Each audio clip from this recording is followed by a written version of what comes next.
Plunged into icy sea, did not see berg, parted from parents, saw many jump overboard, leaped into ocean. 8-year-old boy's narrative, was very quiet after he was in boat. Another lad tells how he saw his uncle die. John B. Thayer, the 17-year-old son of Mrs. John B. Thayer, gave a thrilling account of the sinking of the Titanic, in which his father lost his life. Mrs. Thayer was saved in one of the lifeboats, while her son was rescued after a most exciting experience on an upturned boat, upon which he clambered after struggling in the icy water for some time. According to Thayer's account, there was an explosion as the Titanic sank, this explosion forcing him a considerable distance and probably saving him from being drawn in by the suction as the steamer went down. His statement follows. Father was in bed and Mother and myself were about to get into bed. There was no great shock. I was on my feet at the time, and I do not think it was enough to throw anyone down. I put on an overcoat and rushed up on A deck on the port side. I saw nothing there. I then went forward to the bow to see if I could see any signs of ice. The only ice I saw was on the well deck. I could not see very far ahead, having just come out of a brilliantly lighted room. I then went down to our room, and my father and mother came on deck with me, to the starboard side of A deck. We could not see anything there. Father thought he saw small pieces of ice floating around, but I could not see any myself. There was no big berg. We walked around to the port side, and the ship had then a fair list to port. We stayed there looking over the side for about 5 minutes. This list seemed very slowly to be increasing. We then went down to our rooms on C deck, all of us dressed quickly, putting on all our clothes. We all put on life preservers, including the maid, and over these we put our overcoats. We then hurried up on deck and walked around, looking out at different places until the women were all ordered to collect on the port side. Father and I said goodbye to Mother at the top of the stairs on A deck on the port side and went to the starboard side. As at this time we had no idea the boat would sink, we walked around A deck and then went to B deck. Then we thought we would go back to see if Mother had gotten off safely and went to the port side of A deck. We met the chief of the main dining room saloon, and he told us that Mother had not yet taken a boat, and he took us to her. Father lost sight of forever. Father and Mother went ahead and I followed. They went down to B deck, and a crowd got in front of me, and I was not able to catch them, and lost sight of them. As soon as I could get through the crowd, I tried to find them on B deck, but without success. This was the last time I saw my father. This was about 1/2 hour before she sank. I then went to the starboard side, thinking that Father and Mother must have gotten off in a boat. All this time I was with a fellow named Milton C. Long of New York, whom I had just met that evening. On the starboard side the boats were getting away quickly. Some boats were already off in a distance. We thought of getting into one of the boats, the last boat to go on the forward part of the starboard side, but there seemed to be such a crowd around I thought it unwise to make any attempt to get into it. He and I stood by the davits of one of the boats that had left. I did not notice anybody that I knew, except Mr. Lindley, whom I had also just met that evening. I lost sight of him in a few minutes. Long and I then stood by the rail, just a little aft of the captain's bridge. The list to the port had been growing greater all the time. About this time the people began jumping from the stern. I thought of jumping myself, but was afraid of being stunned on hitting the water. 3 times I made up my mind to jump out and slide down the davit ropes and try to make the boats that were lying off from the ship, but each time Long got hold of me and told me to wait a while. He then sat down and I stood up waiting to see what would happen. Even then we thought she might possibly stay afloat. I got a sight on a rope between the davits and a star and noticed that she was gradually sinking. About this time she straightened up on an even keel and started to go down fairly fast at an angle of about 30 degrees. Says goodbye to each other. As she started to sink, we left the davits and went back and stood by the rail about even with the second funnel. Long and myself said goodbye to each other and jumped up on the rail. He put his legs over and held on a minute and asked me if I was coming. I told him I would be with him in a minute. He did not jump clear, but slid down the side of the ship. I never saw him again.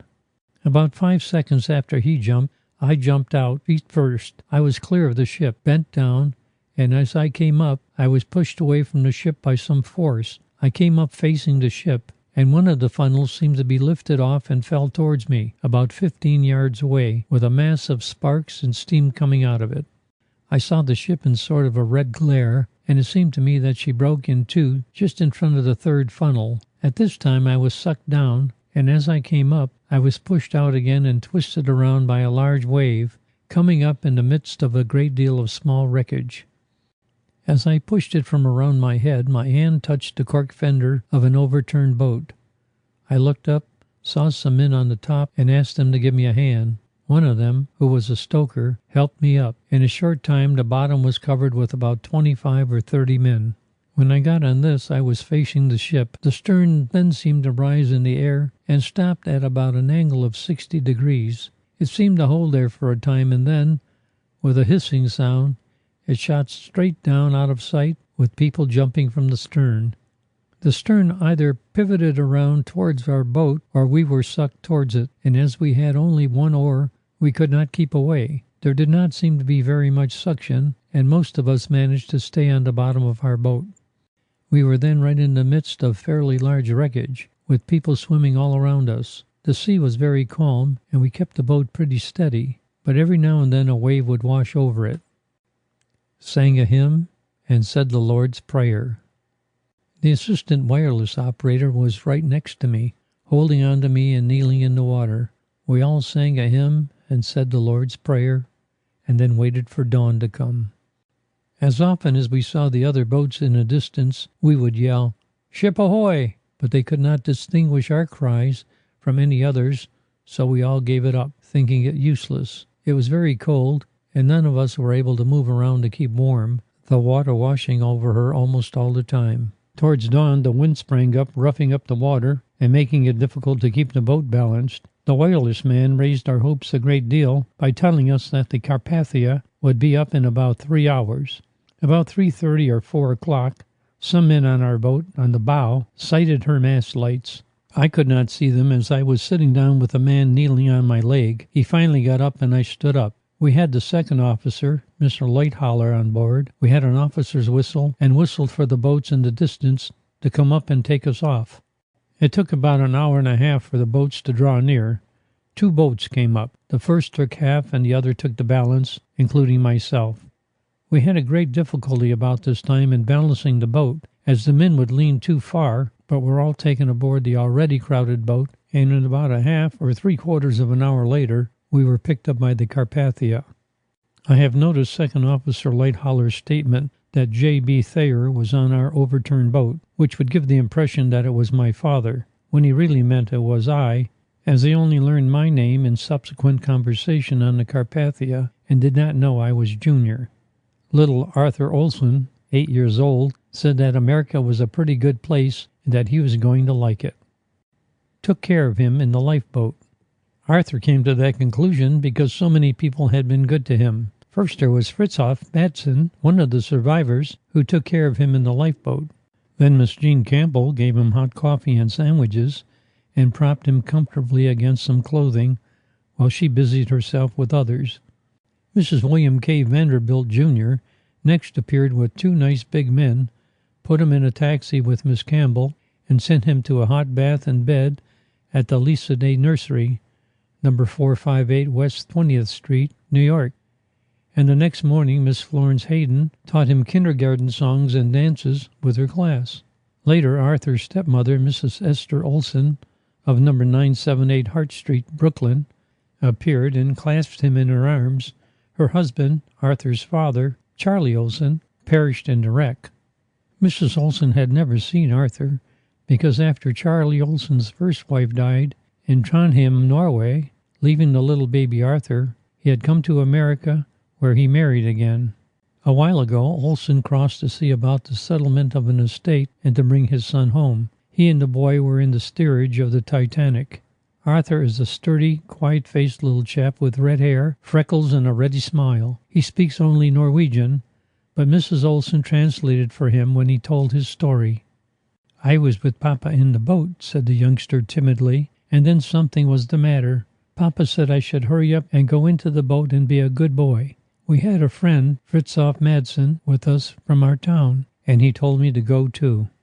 The ship was kind of shivering, and everybody was running around. We kept getting quite close down to the water, and the water was quiet, like a lake. The last boy saw of Papa. Then I got into a boat, and that was all I saw of Papa. I saw a lot of people floating around, drowning or trying to snatch at our boat. Then all of a sudden, I saw Mr. Madsen swimming next to the boat, and he was pulled in. He took good care of me. In our boat, everybody was crying and sighing. I kept very quiet. One man got very crazy, then cried just like a little baby. Another man jumped right into the sea, and he was gone. It was awful cold in the boat, but I was dressed warm, like we dressed in Norway. I had to put on my clothes when my papa told me to on the big ship. I couldn't talk to anybody because I don't understand the language. Only Mr. Madsen talked to me and told me not to be afraid, and I wasn't afraid. Mr. Madsen was shivering in his wet clothes, but he got all right after the Carpathia came. A bright-faced boy of 8 walked up and down in front of Blake's Star Hotel at number 57 Clarkson Street, New York, the day after the Carpathia arrived. He was Marshall Drew of Greenport, Long Island, one of the survivors of the Titanic. It all seems just like the bad dreams that I used to have, he confided. I never want to go to England again. I went over there with my uncle and aunt, Mr. and Mrs. James Drew, to visit my grandpa. We had a good time in England and started back on the Titanic. The night of the wreck, my aunt woke me and said she was going to dress me and take me out on deck. I was sleepy and didn't want to get up. I could hear funny noises all over the ship and sometimes a woman talking loud out in the corridor. My aunt didn't pay any attention to what I said, but hurried me into my clothes and rushed me with her up to the deck. There everyone was running about. Some of the men were laughing and saying there was no danger. They were taking all the women and hurrying them into the boats along with the children. We could not see what for. I thought at first we had got home. Was hurried into a boat. Aunt Lulu put me into the boat and then stood back with Uncle James, and in a moment someone had hurried her into the boat too, and we went down the side. Uncle James waving his hand at us, and Aunt Lulu standing up and looking at him. Then the boat pulled away from the ship, and there was a lot of talk and screaming. We were a long time on the water, and were finally picked up by the Carpathia. Marshall and his aunt were saved. They were met at the pier by his grandfather, Mr. Henry P. Christian of Greenport, and with his aunt were taken to the hotel along with other survivors of the second cabin. Miss Emily Rugg, 20 years old, of the Isle of Guernsey, England, told a graphic story of the sinking. Miss Rugg, who was one of the second-class passengers, was met in New York by her uncle, F.W. Quirrapell, a grocer. The young woman was on her way to visit relatives. She was asleep when the ship struck the berg, and a jar aroused her. Looking out, she saw a mass of ice. Throwing a coat about her, she went on deck and saw lifeboats being lowered. Returning to the cabin, she dressed and then went to an adjoining cabin and aroused 2 women friends. Following this, Miss Rugg ran up on deck and was taken in charge by some of the crew, who dragged her toward a lifeboat. She was lifted into the third from the last, which left the ship. She said that there seemed to be nearly 75 persons in the boat, and that it was very much crowded. In the meantime, a panic had started among those who remained on board the Titanic. An Italian jumped from the steerage deck and fell into a lifeboat, landing upon a woman who had a baby in her arms. Miss Rugg saw the Titanic go down and declares, but for the horror of it all, it might have been termed one of the grandest sights she ever saw. Ship takes its final plunge. The boat seemed to have broken in half, and with all the lights burning brightly, the stern arose into the air, the lights being extinguished as it did so. A moment later, the ship plunged beneath the surface. Carl H. Baer, the well-known tennis player who went to Australia in 1910 with the American team, was one of the Titanic survivors. He was graduated from Yale in 1906 and later from Columbia, where he took a law degree. This is his statement of his experiences on the night of the disaster. We were a party of 4, Mr. and Mrs. R. L. Beckwith, Mrs. Beckwith's daughter, Miss Helen W. Newsom, and myself. Mr. Beckwith and I stayed up in the smoking room. We left just before it closed for the night. I went to my stateroom and only partly undressed when I felt a distinct jar run through the whole vessel, which quivered all over. It was distinct enough for me to be certain that we had hit something. I dressed again immediately, my first thought and purpose being to reach my party at once. Mr. Bear told of assembling his party and added, I knew exactly where the lifeboats were, so Miss Newsom and I and Mr. and Mrs. Beckwith went to the top deck. We waited quietly while the first boat filled and was lowered. It appeared to me to be quite full. We then went to the second boat, which was quite full. Mr. Ismay was directing its launching. When Mrs. Beckwith came to the edge of the lifeboat, which was hanging over the sides, she asked Mr. Ismail before attempting to get in whether her men could go with her, and I heard him reply quietly, Why, certainly, madam. We then got into the boat. After we were in the boat, we heard Mr. Ismay calling out and asking if there were any more passengers to go in the boat. The last passengers on top deck. There were none, and we must have waited at least 3 minutes or more before he ordered an officer into the boat and 2 or 3 more of the crew, who were alone on deck and under perfect control. We were evidently the last passengers on the top deck, as we could see no others. Most fortunately for us, when we left the ship, everything was handled in perfect discipline. Mr. Ismay launching our lifeboat in a most splendid fashion, with absolute coolness, making sure that all passengers were on board and our crew was complete. What happened later, we know little about. As far as I'm concerned, I saw no signs of a panic, and not one person in our boat lost his head, nor do I know of a single person being left behind on the top deck. George A. Harder, of number 117 8th Avenue, Brooklyn, who with his bride was saved from the Titanic, told at his home a graphic story of his experience. When the crash came, my wife and I were in our stateroom, about to retire, said Harder. Suddenly, there came what seemed like a low, long groan at the ship's bottom. It did not sound like a collision. Taking my wife by the arm, I rushed to the deck. Passengers were already swarming there, asking what had happened. I heard an officer order a carpenter below to ascertain the damage. He never returned. That the officers already knew the ship was likely to founder was evident from the fact that one lifeboat containing, among others, Carl M. Bear, the Brooklyn tennis player, had been launched. Persons on our side of the boat, the starboard side, were climbing into a second boat. It was a bitter cold night. The stars were bright, and their rays were reflected in the surrounding sea, which was as smooth as glass. Farther and farther we drifted away in the lifeboat, leaving behind us the doomed ship, blown to safety by explosion. Suddenly there sounded from the Titanic the strains of the Star-Spangled Banner. As I glanced back at the mighty vessel in the glare of her lights, I saw Colonel Archibald Gracie clinging to a brass rail near one of the forward funnels. I afterward learned the explosion of the boilers blew him out of the vortex of the sucked-in water to calmer water, where he was rescued. Gradually, the distance between the Titanic and our lifeboat increased. Her lights continued to gleam, her band to play. 2 hours later, as she loomed a dark mass on the horizon, her lights suddenly went out. Then across the water, mingling with the strains of Nearer, My God, to Thee, came the distressing cries of those about to die. Out of the jumble of foreign tongues could be distinguished the shrieks of steerage women who were grouped at the aft end of the boat, and above all the sounds, like a benediction, sounded that hymn. It was nameless anguish to us to sit in that open boat and realize our helplessness to aid those about to die. We forgot our own losses, our own sufferings. Only a few of us dared to look at the mighty ship as bow first she plunged beneath the surface. Harder denied that many passengers were shot. He said he knows 3 Italians were killed, but by whom he does not know.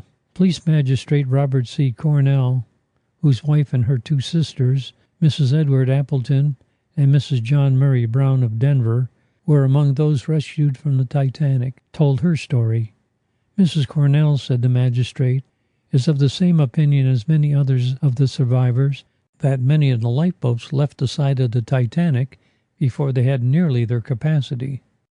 Mrs. Cornell, with Mrs. Appleton, was assigned a place in the second boat. This boat, when it was lowered, contained 23 persons, and she said there was room for at least 17 more, without overcrowding. In fact, all of the boats, my wife says, could have carried many more passengers with safety. There were 3 oars in the boat in which my wife and Mrs. Appleton were put, and no food or water or covering of any sort to keep out the cold. The crew of this boat consisted of 1 sailor and 1 petty officer.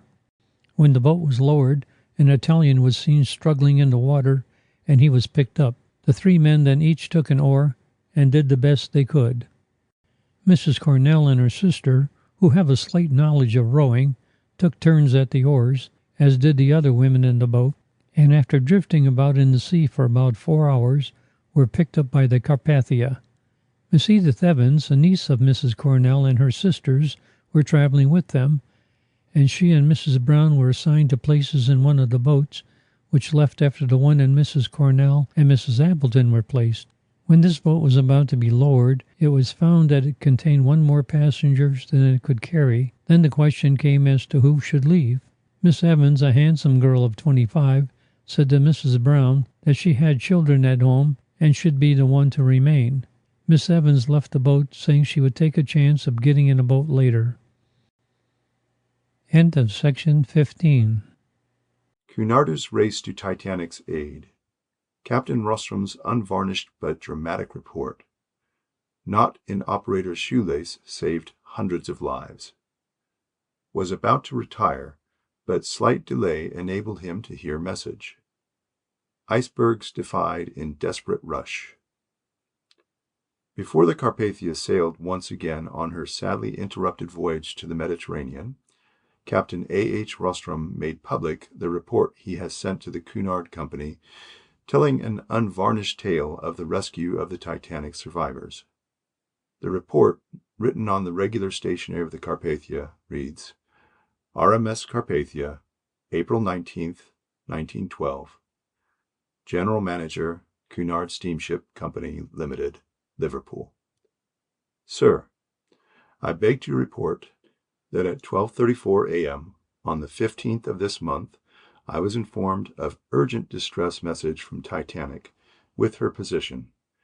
I immediately ordered ship turned around and put in course for that position, we being then 58 miles south, 42 east, T, from her. Had heads of all departments called and issued what I considered the necessary orders to be in preparation for any emergency. At 2:40 a.m., saw flare half a point on port bow, taking this for granted to be ship. Shortly after, we sighted our first iceberg. I had previously had lookouts doubled, knowing that Titanic had struck ice, and so took every care and precaution. We soon found ourselves in a field of bergs, large and small, and had to alter course several times to clear bergs. Weather fine, clear, light airs, calm sea, beautifully clear night, though dark. We stopped at 4 a.m., thus doing distance in 3 hours and a half, picking up the first boat at 4:10 a.m. Boat in charge of an officer, and he reported to me that Titanic had foundered. At 8:30 a.m., last boat picked up. All survivors aboard, and all boats accounted for, viz. 15 lifeboats alongside, 1 lifeboat abandoned, 2 berth-on boats alongside, saw 1 bottom upward among wreckage, and, according to second officer, not been launched, it having got jammed, making 16 lifeboats and 4 berth-on boats accounted for. By the time we had cleared first boat, it was breaking day, and we could distinguish the other boats all within an area of 4 miles.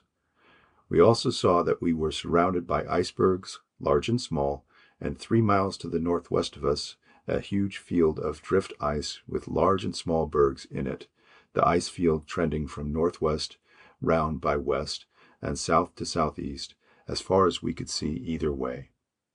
Prompt in rescue work. At 8 a.m., the Leyland SS California came up.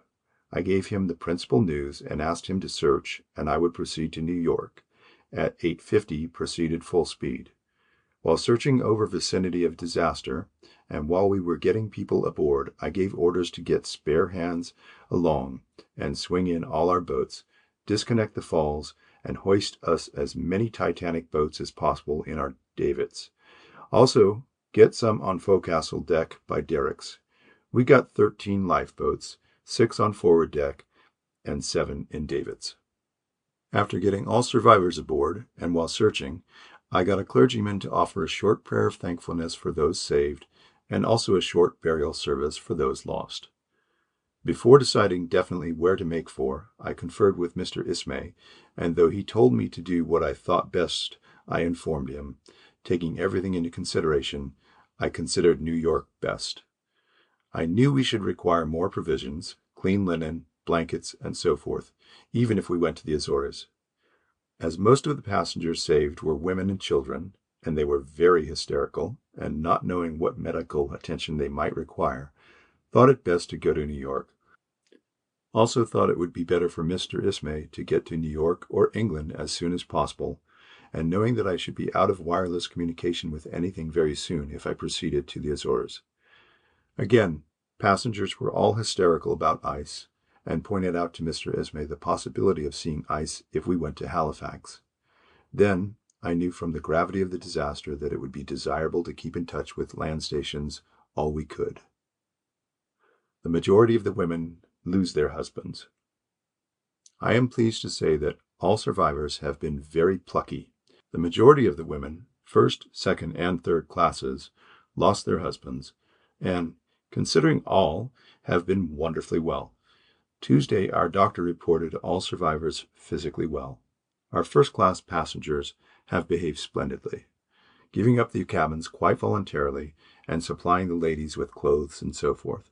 We all turned out of our cabins to give them up to survivors, saloons, smoke rooms, libraries, and so forth also being used for sleeping accommodations.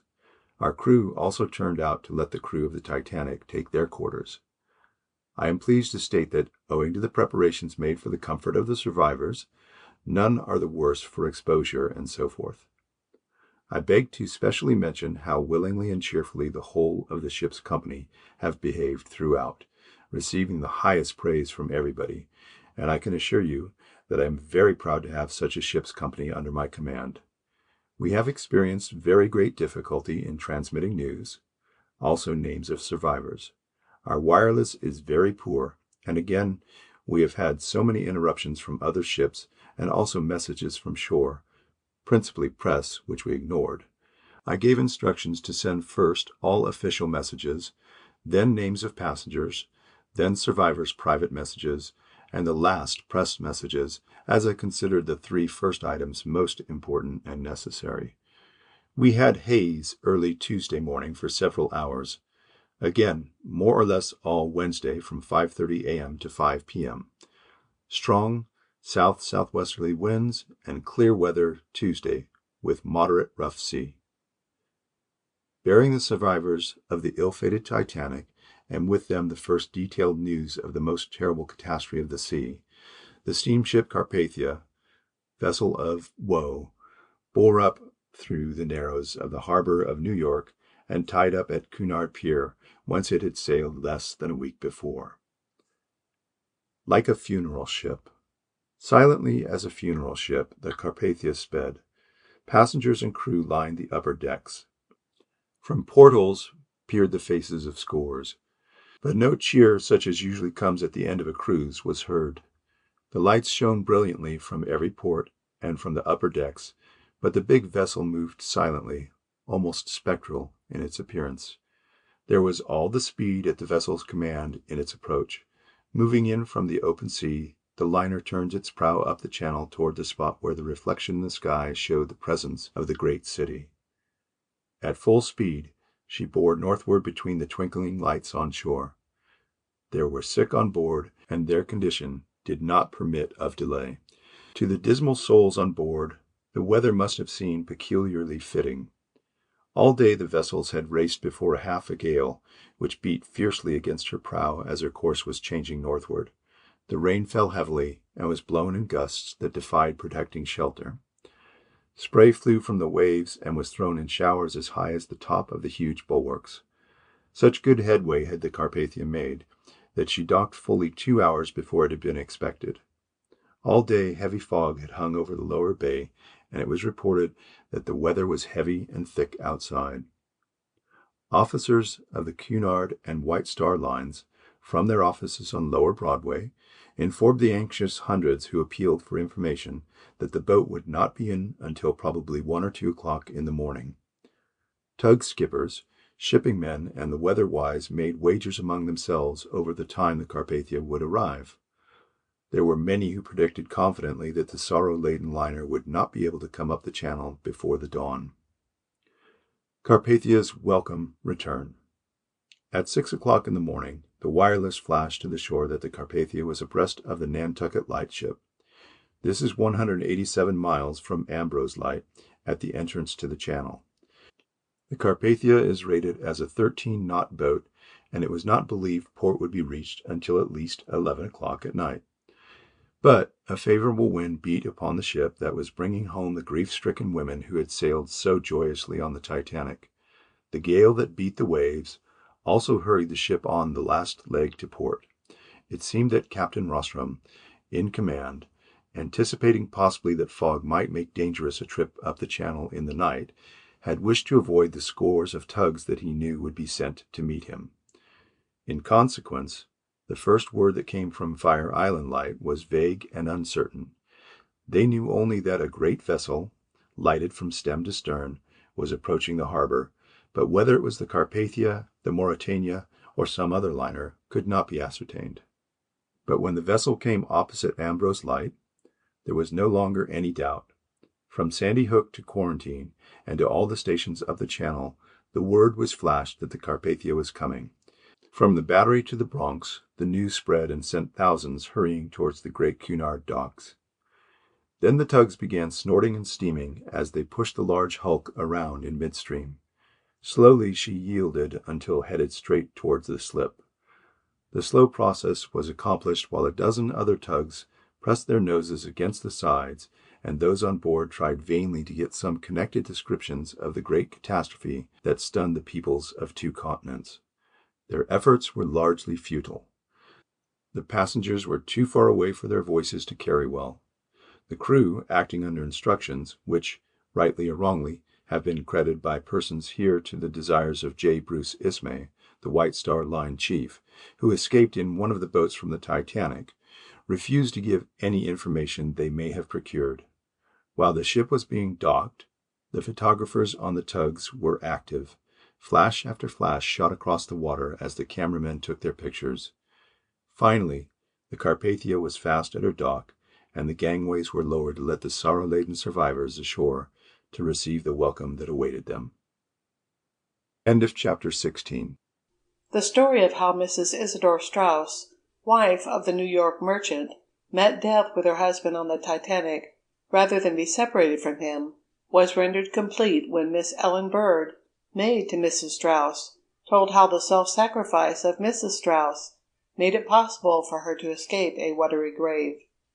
Miss Bird also supplied details of the appealing scenes between Mrs. Straus and her husband, when the elderly, though heroic woman brushed aside 3 opportunities to be saved, declaring to solicitous passengers that death in her husband's arms was more to be desired than life without him. Miss Bird's narrative was repeated by Sylvester Burns, general manager of R.H. Macy & Company. He said, "When the Titanic struck the iceberg, Mr. and Mrs. Straus were walking arm in arm on the upper deck. Although assured by the officers that there was no immediate cause for alarm, Mrs. Straus, with her husband, hurried to the stateroom of her maid, cautioning Miss Bird to dress hurriedly and as comfortably as she could, because the passengers might have to take to the lifeboats. Then Mr. and Mrs. Straus returned to the deck, where shortly after they were joined by Miss Bird. Mr. Straus stepped aside when the first boat was being filled, explaining that he could not go until all the women and children had been given places. 'Where you are, Papa, I shall be,' spoke up Mrs. Straus, rejecting all entreaties to enter the boat. Mr. Straus vainly attempted to persuade his wife to enter the second boat, assuring her that, eventually, he would find a place after all the women and children had been taken off. Miss Bird, who was making her first trip across, having been engaged in London by Mrs. Straus, joined other passengers in urging Mrs. Strauss to enter the boat, but she clung closer to her husband and repeated previous declarations that unless Mr. Strauss accompanied her, she would remain behind. Mr. Strauss only shook his head. One after another the boats were lowered. Finally, that in which Mrs. John Jacob Astor was rescued was made ready. "Here is a place for you, Mrs. Strauss," cried Mrs. Astor. Mrs. Strauss only shrank closer to her husband. Several passengers, at least 2 of them being women, attempted to force Mrs. Strauss into the boat, but she cried out against separation from her husband and ordered her maid, Miss Bird, to take their place beside Mrs. Astor. "You go," said Mrs. Strauss to the maid. "I must stay with my husband." Seeing it was useless to argue with Mrs. Strauss, several men passengers lifted Miss Bird into the boat, which was lowered with all haste. As this boat, and 2 others, compromising the last to leave the vessel, glided across the waters into the black night, the last glimpse caught of Mr. and Mrs. Strauss showed them standing on the deck, clasped in each other's arms, weeping. Mr. and Mrs. C. E. Henry Stengel, of Newark, New Jersey, received the congratulations of friends on their rescue in their home at Broad Street and Lincoln Park. Mr. and Mrs. Stengel left the Titanic in different boats. Mr. Stengel first saw his wife safely aboard one boat, then assisted other women to leave. As a small boat, half full, was being lowered, Mr. Stengel says he asked the officer in charge if he should come aboard. He replied, "Sure, come on in," said Mr. Stengel. I jumped and was rolled along the bottom of the boat. The man in charge said, "That's the funniest drop I have seen in a long while." Everyone in the boat was laughing. There was no real thought of danger among the passengers, and we all expected to return to the steamer within a few hours. In our boat was Sir Cosmo and Lady Duff Gordon, Miss Francatoio, A. L. Solomon, 3 stokers, and 2 sailors. We tried to keep near the other boats, but, finding it hard to do so, tied 3 of the boats together. An officer on one of the boats had provided himself with some blue fire, and so, when the Carpathia arrived at the scene, we were the 2nd or 3rd boat to be picked up. I cannot tell the time of events. For a long time after we left the Titanic, her lights were all burning, and we were trying to keep as close as possible to her. She settled so slowly that I did not notice anything unusual until suddenly all the lights of the steamer went out. Then I realized that everyone was in danger. I saw the captain twice after the collision with the iceberg. His face showed great anxiety, but his words were so reassuring that everyone kept in good spirits. Mrs. Stengel said, "When the shock came, I was retiring. At first I was not going to leave the stateroom, but we heard some loud talking, and Mr. Stengel urged me to go. I put on a coat and tied a veil over my head. He put on his trousers and wore a coat. As we reached the deck, a loud order was given of 'Women and children into the lifeboats.' There did not appear to be any danger, but my husband insisted I should get into one of the boats. He walked away, and I could see him assisting other women into boats. Suddenly our boat was lowered. I could still see my husband, and waved my veil, and he waved a handkerchief. Our boat was crowded with women. There were 3 stokers and 1 officer. The stokers knew nothing about the use of oars, and we women took the oars. We stayed close by another boat in which 3 Chinamen had been found lying face down at the bottom of the boat. They could not be made to do anything. There was little alarm. The band was playing on the steamer, and most everyone wished to get back. Suddenly the lights on the steamer went out, and then we realized what had happened. At first, several of the boats kept together, as there was something in the distance that appeared to be a light. We all tried to get to the light, but after an hour or so found that it was simply some light reflection from the tip of an iceberg. Just before leaving the steamer, I saw Colonel Astor. He was with his wife, and was insisting that she get into a lifeboat that was being filled. She seemed to resist, and Mr. Astor picked her up and put her in a seat. He was smiling all the time. There was some difficulty in the next boat, and Colonel Astor was laughing as he helped several women into the boat. All the men among the passengers, so far as I could see, acted calmly, cheerfully, masterfully. Among the stokers and others who were sent to man the lifeboats, there were many cowards. Mrs. Emily Richards, who, with her mother and her 2 children, was on the Titanic journeying from Penzance, Cornwall, to join her husband in Akron, Ohio, said, "I had put the children in bed and had gone to bed myself.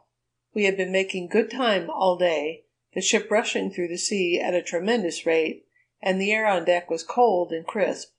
I didn't hear the collision, for I was asleep, but my mother came and shook me.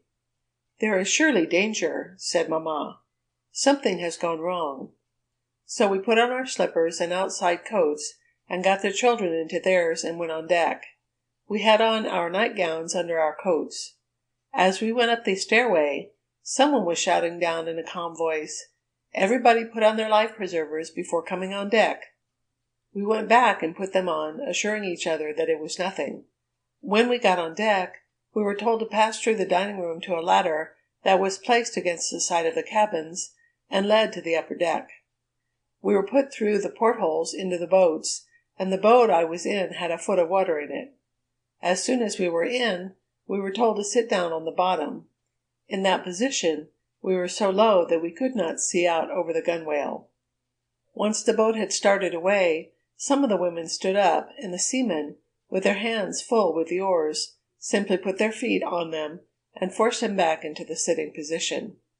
We had not got far away by the time the ship went down, and after that there were men floating in the water all around, and 7 of them were picked up by us in the hours that followed between that and daybreak. Some of these 7 were already mad with exposure, and babbled gibberish, and kept trying to get up and overturn the boat. The other men had to sit upon them to hold them down. 2 of the men picked up were so overcome with the cold of the water that they died before we reached the Carpathia, and their dead bodies were taken aboard. One woman, who spoke a tongue none of us could understand, was picked up by the boat and believed that her children were lost. She was entirely mad. When her children were brought to her on the Carpathia, she was wild with joy and lay down on the children on the floor, trying to cover them with her body, like a wild beast protecting its young, and they had to take her children away from her for the time to save them from being suffocated. Miss Caroline Bunnell of Youngstown, Ohio, one of the survivors, said that passengers who got into lifeboats were led to believe that a steamship was near and that the lives of all would be saved. Miss Bunnell and her aunt, Miss Lily Bunnell, of London, England, were traveling with George D. Wick, an iron and steel manufacturer of Youngstown, his wife and daughter, Mary Nedley Wick. The women were saved. Mr. Wick went down with the ship. Like hundreds of others, he stood aside to give the women and children first chance. "Miss Wick and I occupied a stateroom together," said Miss Bunnell. "We were awakened shortly before midnight by a sudden shock, a grinding concussion. Miss Wick arose and looked out of the stateroom window. She saw some men playfully throwing particles of ice at one another, and realized that we had struck an iceberg. She and I dressed, not hastily, for we were not greatly alarmed, and went on deck. There we found a number of passengers. Naturally they were all somewhat nervous, but there was nothing approaching a panic. The other members of our party also had come on deck, and we formed a little group by ourselves. We were told to put on life belts, and obeyed. Then the sailors began to launch the lifeboats. Still, we were not alarmed. We had no doubt that all on board would be saved. In fact, we had no idea that the ship was sinking, and believed that the resort to the lifeboats was merely a precaution. Mr. Wick kissed his wife good-bye, and our boat, the first on that side of the ship, was lowered to the sea. There were about 25 women in the boat, and 2 sailors and a steward to row. These were the only men. The boat would have held many more. As the boat was being loaded, the officer in charge pointed out a light that glowed dimly in the distance on the surface of the sea, and directed our sailors to row to that, land their passengers, and return to the Titanic for more. As we were rowed away, we saw that the great liner was settling. We kept our boat pointed toward the light to which we were to row. As a matter of fact, there were 2 lights, one red and the other white. Sailormen on the Carpathia told us subsequently that the lights might have been those of a fishing boat caught in the ice and drifting with it, but who can tell? After a while our sailors ceased rowing, saying it was of no use to keep on. Then we women tried to row, with the double light our objective. We rowed and rowed, but did not seem to gain on the light, which, like a will-o'-the-wisp, seemed ever to evade us. Finally we gave up and sat huddled in the lifeboat. Some of the women complained of the cold, but the members of our own party did not suffer, being provided with plenty of wraps. From the distance of a mile or more, we heard the explosion and saw the Titanic go down. The lights did not go out all at once.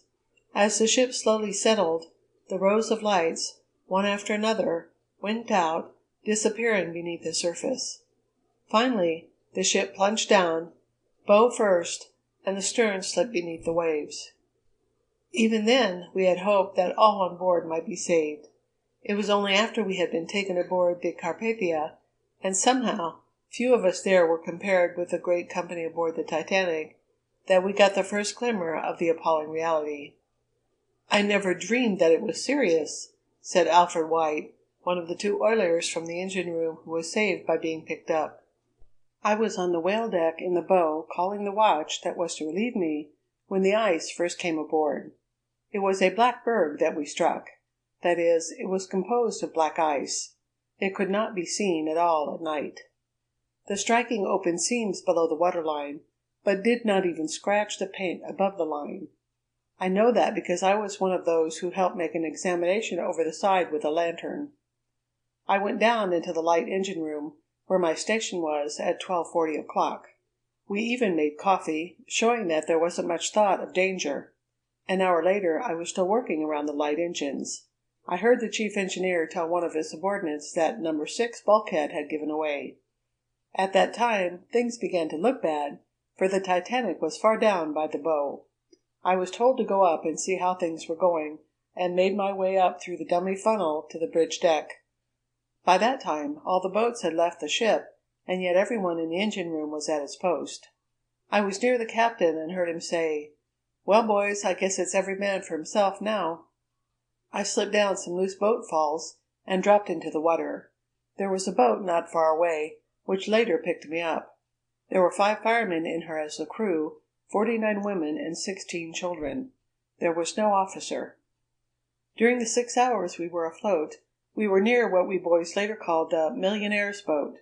That lifeboat had only 16 passengers in her. When all were put aboard the Carpathia, the 6 men who were the crew of that Millionaire's Boat each got £5. Those who had worked harder, saving second-class passengers, didn't get a cent. White then told of the way in which the children from the open boats were swung aboard the Carpathia in sacks, while the women were hoisted up in rope swings. Near the boat in which I was, White went on, were 2 collapsible boats which had failed to work and were not better than rafts. They had 32 men clinging to them, who were later picked up by the lifeboats. The other 2 collapsible boats, which had about 60 passengers in them, deposited what women they carried in the regular lifeboats, and went to the scene of the sinking. From the water were picked up perhaps 50 of the crew who had floated off when she sank, or else who had jumped before. The second officer was picked up too, and took command of a boat. Now, about the sinking itself. There was some sort of an explosion just about 2 o'clock, or shortly after I had gone overboard. It was not until this explosion, the nature of which I do not know, that the lights went out. They had been fed by steam from oil boilers. The explosion caused a break in the ship just aft of the 3rd funnel. The forward section went down bow first. The after part then seemed almost to right itself, and we thought she might keep afloat. But it wasn't long before the propellers shot out of the water, and down she went. A steward who stood on the poop deck had the ship go down under him. He was picked up later, and his watch was found to have stopped at 2:20 a.m., so we knew that that was the time she foundered. There was no apparent suction when she foundered. While we were cruising about the place, our oars continually bumped into dead bodies, wearing life belts. Some of the bodies were of the half-naked stokers. They were killed by the shock. We knew that the temperature of the water had been 28 degrees at 11 o'clock the same evening. While we were waiting for the boat to go down, we heard some 15 or 20 shots from the rail of the ship. We only surmised what they were. There was a fireman who told of a woman in the boat, which he helped man, who started up, "Pull for the shore," and "Nearer, my God, to thee," after his boat had left the wreck. This kept up all night until the Carpathia arrived. Lawrence Beasley, a Cambridge University man, who was a second cabin passenger on the Titanic, amplified his previous account while visiting the White Star offices. After describing events immediately following the collision with the iceberg and his departure in a lifeboat, Mr. Beasley is quoted as saying, "We drifted away easily as the oars were got out, and headed directly away from the ship. Our crew seemed to be mostly cooks in white jackets, 2 at an oar, with a stoker at the tiller who had been elected captain. He told us he had been at sea 26 years and had never yet seen such a calm night on the Atlantic. As we rowed away from the Titanic, we looked back from time to time to watch her, and a more striking spectacle it was not possible for anyone to see. In the distance she looked an enormous length, her great bulk outlined in black against the starry sky, every porthole and saloon blazing with light. It was impossible to think anything could be wrong with such a leviathan, were it not for that ominous tilt downward in the bows, where the water was, by now, up to the lowest row of portholes. About 2 a.m., as near as I can remember, we observed her settling very rapidly, with the bows and the bridge completely under water, and concluded it was now only a question of minutes before she went, and so it proved. She slowly tilted straight on end, with the stern vertically upward, and, as she did, the light in the cabins and saloons, which had not flickered for a moment since we left, died out, came on again for a single flash, and finally went out altogether. At the same time, the machinery roared down through the vessel with a rattle and a groaning that could be heard for miles, the weirdest sound, surely, that could be heard in the middle of the ocean 1,000 miles away from land. But this was not quite the end. To our amazement, she remained in that upright position for a time which I estimate at 5 minutes.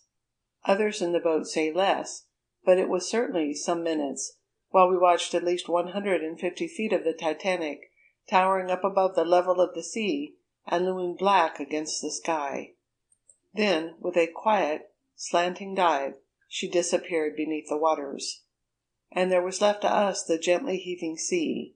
The boat filled a standing room with men and women in every conceivable condition of dress and undress.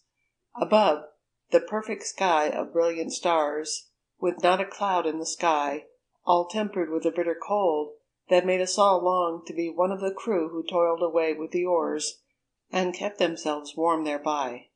A curious, deadening, bitter cold unlike anything we had felt before. And then, with all these, there fell on the ear the most appalling noise that ever human ear listened to. The cries of hundreds of our fellow beings, struggling in the icy cold water, crying for help with a cry that we knew could not be answered. We longed to return and pick up some of those swimming, but this would have meant swamping our boat and further loss of the lives of all of us. We tried to sing to keep the women from hearing the cries, and rowed hard to get away from the scene of the wreck. We kept a lookout for lights, and several times it was shouted that steamers' lights were seen. Presently, low down on the horizon, we saw a light that slowly resolved itself into a double light, and we watched eagerly to see if the two would separate, and so prove to be only 2 of our boats. To our joy, they moved as one, and round we swung the boat and headed for her. The steersman shouted, "Now, boys, sing!" and for the first time the boat broke into song. "Row for the shore, sailors!" And for the first time tears came to the eyes of us all as we realized that safety was at hand. Our rescuer showed up rapidly, and as she swung around we saw our cabins all alight, and knew she must be a large steamship. She was now motionless, and we had to row to her. Just then day broke, a beautiful, quiet dawn. We were received with a welcome that was overwhelming in its warmth. End of chapter 17. Read by Nancy Cochran Gergen, Gilbert, Arizona, August 20, 2024. Says it was as if giant hand had pushed ship down. Realistic picture of Titanic's death plunge. The long dreary wait. Man at wheel tells of crash. Told by phone, quote, iceberg ahead, quote, just as ship struck. Saw captain on bridge. Almost frenzied by the memory of the disaster through which they had passed, many of the survivors were unable for days even to discuss all the details of the Titanic horror. One of the best accounts was given by Lady Duff Gordon, wife of Sir Cosmo Duff Gordon, who dictated it. Her tale shows that the Titanic was near icebergs before she went to bed on the night of the disaster. Here is her story, as well as that of others. I was asleep. The night was perfectly clear. We had watched for some time the fields of ice. There was one just before I went below to retire. I noticed among the fields of ice a number of large bergs. There was one which one of the officers pointed out to me. He said it must have been 100 feet high and seemed to be miles long. It was away off in the distance. I went to my bedroom and retired. I was awakened by a long, grinding sort of shock. It was not a tremendous crash, but more as though someone had drawn a giant finger all along the side of the boat. I awakened my husband and told him that I thought we had struck something. There was no excitement that I could hear, but my husband went up on deck. He returned and told me that we had hit some ice, apparently a big berg, but that there seemed to be no danger. We went on deck. No one, apparently, thought there was any danger. We watched a number of women and children and some men going into the lifeboats. At last, one of the officers came to me and said, "Lady Gordon, you had better go in one of the boats."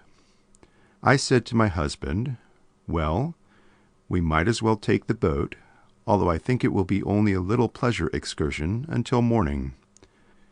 The boat was the 12th or 13th to be launched. It was the captain's special boat. There was still no excitement. 5 stokers got in, and 2 Americans, A.L. Solomon of New York and L. Stengel of Newark. Besides these, there were 2 of the crew, Sir Cosmo, myself, and a Miss Frank, an English girl. There were a number of other passengers, mostly men, standing nearby, and they joked with us because we were going out on the ocean. Quote, "The ship can't sink," quote, said one of them. "You will get your death of cold out there in the ice." Cruised among ice for 2 hours. We were slung off, and the stokers began to row us away. We cruised around among the ice for 2 hours. Sir Cosmo had looked at his watch when we went off. It was exactly 12:15 a.m., and I should think 15 minutes after the boat struck. It did not seem to be very cold. There was no excitement aboard the Titanic. Suddenly, I had seen the Titanic give a curious shiver. The night was perfectly clear. There was no fog, and I think we were 1,000 feet away. Everything could be clearly seen. There were no lights on the boats except a few lanterns which had been lighted by those on board. Almost immediately after the boat gave this shiver, we heard several pistol shots, and a great screaming arose from the decks. Then the boat's stern lifted in the air, and there was a tremendous explosion. Then the Titanic dropped back again. The awful screaming continued. 10 minutes after this, there was another explosion. The whole forward part of the great liner dropped down under the waves. The stern rose 100 feet, almost perpendicularly. The boat stood up like an enormous black finger against the sky. The screaming was agonizing. I never heard such a continued chorus of utter despair and agony. Then there was another great explosion, and the great stern of the Titanic sank as though a great hand was pushing it gently down under the waves. As it went, the screaming of the poor souls left on board seemed to grow louder. It took the Titanic but a short time to sink after that last explosion. It went down slowly without a ripple. We had heard the danger of suction when one of these great liners sink. There was no such thing about the sinking of the Titanic. The amazing part of it all to me as I sat there in the boat looking at this monster being was that it all could be accomplished so gently. Then began the real agonies of the night.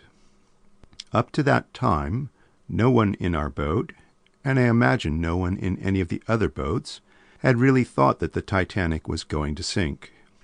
For a moment, a silence seemed to hang over everything, and then, from the water about where the Titanic had been, arose a bedlam of shrieks and cries.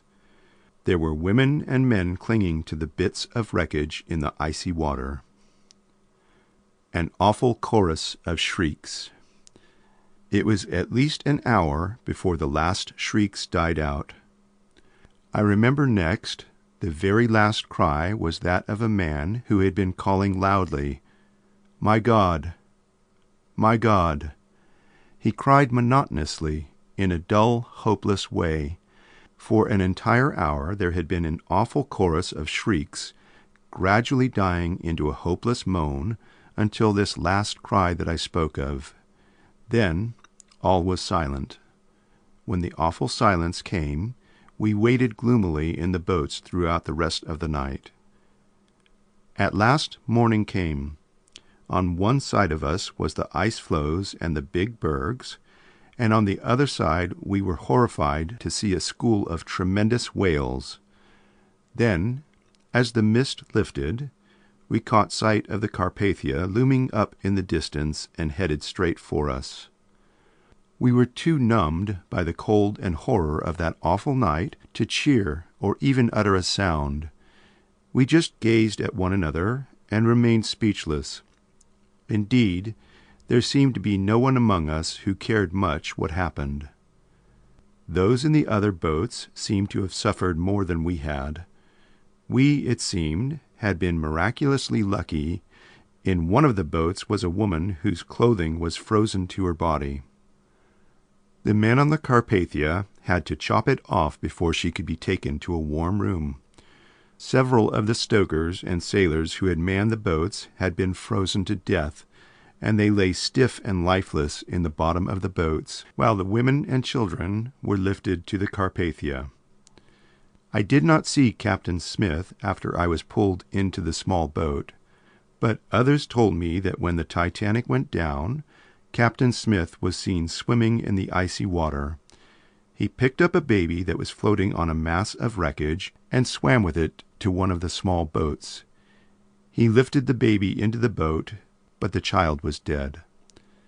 The women in the boat, according to the story told me, wanted the captain to get into the boat with them, but he refused, saying, "No, there is a big piece of wreckage over here, and I shall stick to that. We are bound to be rescued soon." Nothing more was seen of Captain Smith. 15 brides lose their husbands. There was an absolute calm and silence on the Carpathia. There were hundreds of women who had lost their husbands, and among them 15 brides. Few of these had been married more than 5 or 6 months. No one cared to talk. The gloom was awful. I buried myself in my cabin and did not come on deck again. From Robert Hitchens, quartermaster at the wheel of the Titanic when the great vessel crashed into the iceberg, and then in command of one of the boats which left the steamship before it went down, have come details of the terrible sight at sea which could have been known to perhaps no other person. and standing out in memory of this young Cornishman are shrieks and groans that went up from the dark hulk of the giant steamship before she sank. Hitchens, a type of young Englishman who follows the sea, had for years been on the troop ship Dongola, running to Bombay, and thought himself fortunate when he obtained his berth as quartermaster of the Titanic, the greatest and largest of all steamships. He told in their sequence the events of the night and morning of April 14th and 15th. It was in his boat that Mrs. John Jacob Astor took her place, after Colonel Astor had kissed her good-bye and handed her a flask of brandy, then taking his place in the line of men, some of whom realized even then that the steamship was doomed, and his last sight as his boat was lowered was of Captain Smith, standing on the bridge, giving his orders as calmly as if he were directing her entrance into a harbor. He told of how the officers stood with revolvers drawn to enforce, if the emergency should arise, that rule of the sea of women first. But the emergency did not arise, and the men stood back or helped the women to their seats. A seaman's narrative. In the way of a seaman, he told the narrative of the night spent in the little boat, comforting as best he could the women who did not realize as he did that some of them had looked upon their loved ones for the last time. My watch was from 8 to 12 o'clock, said Hitchens. From 8 to 10 o'clock I was the standby man, and from 10 to 11 o'clock I had the wheel. When I was at the standby, it was very dark, and, while it was not dark, there was a haze.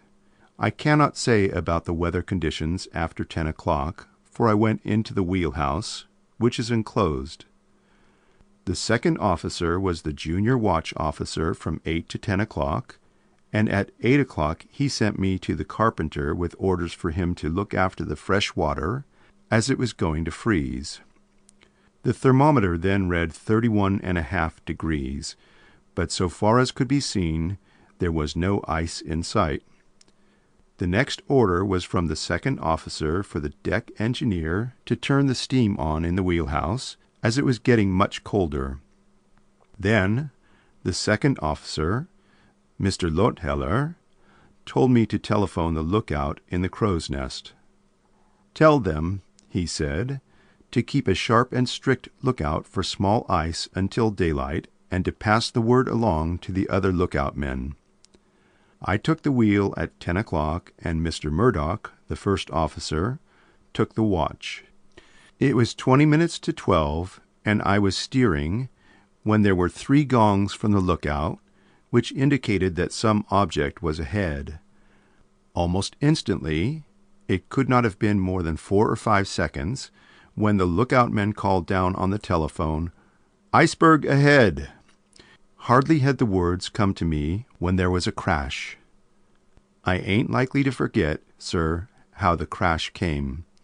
There was a light grating on the port bow, then a heavy crash on the port bow, then a heavy crash on the starboard side. I could hear the engines stop and the lever closing the watertight emergency doors. Titanic settles in the water.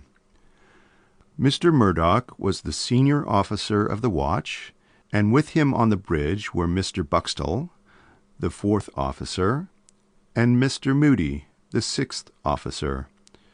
The Titanic listed, perhaps 5 degrees to the starboard, and then began to settle in the water.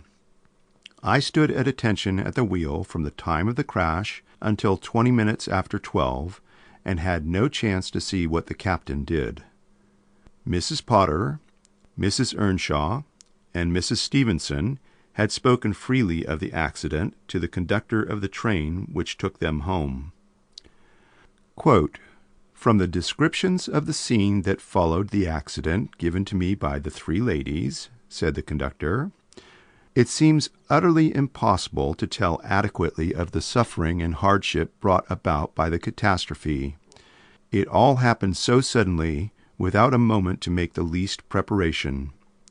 Most of the passengers had gone to bed. The day had been clear, and nearly everybody spent the afternoon and evening on the decks, and between 10 and 10:30 o'clock, the steamer chairs, smoking rooms, and cafes were gradually vacated. The sea was perfectly calm, and least expected was the crash, which was the sounding note of the Titanic's doom.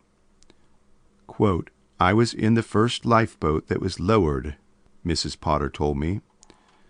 The jar, which tumbled nearly everyone from his berth, was followed by a wild scramble to the decks. Women in night clothes, over which were thrown coats, ran distractedly in all directions. Men, almost crazed with excitement, tore madly about trying to gather together families and relatives, and the confusion was increased by the orders shouted by the ship's officers to the crew to make ready the lifeboats. Colonel and Mrs. John Jacob Astor were standing near me when I got into the boat. They did not attempt to leave the ship, and the last time I saw them together was when they, embracing each other, watched the first boat lowered. I was placed in the boat with Mrs. Thayer. From the boat, we could see Jack Thayer jump from the ship. His mother saw him struggling in the water. We cried to him to swim to our boat. He tried twice to get into a lifeboat near him, and both times he was pushed away by persons in it. We saw him swim to an ice cake on which were 30 men. Only 10 of them were saved. Suffered from exposure. In our boat were about 20 persons, most of them women, who suffered intensely from the exposure. Their scanty clothes were no protection from the water and ice. Mrs. Thayer rowed us for more than 2 hours. She battled with the waves which threatened to overturn us, and worked as valiantly as any experienced seaman could have done. To her, for the most part, we owe our lives. We did not meet with Mrs. Thayer's son until we had been on the Carpathia for 24 hours. He had been picked up from a raft and placed in the ship's hospital. As soon as he was able to get about, he ran hurriedly through the Carpathia, and there was a happy meeting when he there saw his mother. While the accommodations on the Carpathia were not very comfortable, the passengers of the Titanic who were rescued by that vessel were well treated and feel grateful to the officers and passengers. The 8 musicians who went down in the Titanic and who were playing "Nearer, My God, to Thee" when all the boats had gone, were under the leadership of Bandmaster Hartley, who was transferred from the Mauretania to take up his duties on the largest steamer of the White Star Line. Under his direction were John Hume, violinist, Herbert Taylor, pianist, Fred Clark, bass viol, George Woodward, cellist, and Messrs. Brayley, Krenz, and Bressot, who played when the others were off duty. On the Celtic were John S. Carr and Lewis Cross, cellist and bass viol of the orchestra on that steamship. When they got shore leave, they told something about the men on the Titanic, with whom they had many voyages. They also were acquainted with the conditions under which the men lived on the Titanic, and gave a graphic idea of the manner in which they must have responded when the call of duty came. A man with a high sense of duty. Some were already in bed, and some were probably smoking when the ship hit the iceberg, said John S. Carr. The Titanic had a special lounging and smoking room, with the sleeping rooms opening off it. It was so late that they all must have been there when the first shock came. Bandmaster Hartley was a man with the highest sort of a sense of duty. I don't suppose he waited to be sent for, but after finding how dangerous the situation was, he probably called his men together and began playing. I know that he often said that music was a bigger weapon for stopping disorder than anything on earth. He knew the value of the weapon he had, and I think he proved his point. The thing that hits me hardest, said Louis Cross, is the loss of Happy Jock Hume, who was one of the violinists. Hume was the life of every ship he ever played on, and was beloved by every one from cabin boys to captains on the White Star Line. He was a young Scotchman, not over 21, and came of a musical family. His father and his grandfather before him had been violinists and makers of musical instruments. The name is well known in Scotland because of it. His real first name was John, but the Scotch nickname stuck to him, and it was as Jock Hume that he was known to everyone on the White Star Line, even when he sailed as bandmaster. Over in Dumfries, Scotland, I happen to know there's a sweet young girl hoping against hope. Jock was to have been married the next time that he made the trip across the ocean. He was a young man of exceptional musical ability. If he had lived, I believe he would not long have remained a member of a ship's orchestra. He studied a great deal, although he could pick up without trouble difficult composition which would have taken others long to learn. The odd part of it is that Jock Hume's mother had a premonition that something would happen to him on this trip. He was on the sister ship Olympic a few months ago when, on her maiden voyage, she collided with the warship Hawke. There was a rent torn in the side of the Olympic at that time, and she had to be towed back to Belfast. A mother's fateful dream. Young Hume went back to his home in Dumfries to spend the time until she should be repaired, and when his mother heard of the accident, she begged him not to go back to life on the sea. He told numbers of persons in Liverpool about it. Mrs. Hume had a dream of some sort, and said she was sure no good would come of it if he went back. Jock had his eye on going in for concert music sooner or later, but he laughed at his mother's fears and took the chance to go on the Titanic. He was known on many ships and had friends in New York. Last winter he got to know Americans who were wintering at the Constant Springs Hotel in Kingston, Jamaica. He had been bandmaster on the Carmania of the Cunard Line, and had played with the orchestra of the Majestic, the California of the Anchor Line, and the Megantic of the White Star Company, which plies between Liverpool and Montreal. Hume was a light-hearted, fine-tempered young fellow with curly blonde hair, a light complexion, and a pleasant smile. He was the life of every ship he ever sailed on, and was full of fun. He is mourned by every man who knew him. Another thing of which we are all talking is that Fred Clark, the bass viol of the Titanic, should have gone down on his first trip across the Atlantic. Clark was well known in concert in Scotland, and had never shipped before. The White Star people were particularly anxious to have good music on the first trip of the Titanic, and offered him good pay to make just one trip. As the winter concert season had closed, he finally accepted. He was 34 years of age and was not married, but had a widowed mother. He was a well-set-up man of a little over medium height, with black hair, dark complexion, and a high forehead. Clark was jolly company and of optimistic temperament. Just before he sailed, a number of persons were joking with him about his finally going to sea, and he said, "Well, you know, it would be just my luck to go down with the ship. I've been kept away from it so long it might finish me on this trip." Then he laughed cheerily, and all his friends joined in. They all considered the Titanic as safe as a hotel. The boat's musicians. Herbert Taylor, the pianist, was considered a master of his instrument. He was a man of an intellectual turn of mind, with a thin, studious face. He was married, and his home was in London. About Woodward, the cello, I can tell you but little. His home was in Leeds. The other three men, Brayley, Crins and Bressot, made up the trio which played the second cabin and in the restaurant.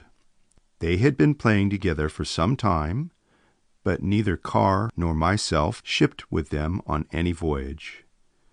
It's a mistake from the technical point of view to call a steamer's orchestra a band, said Carr.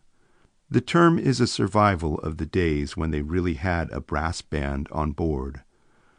On all the big steamships, now the music is given by men who are thorough masters of their instruments.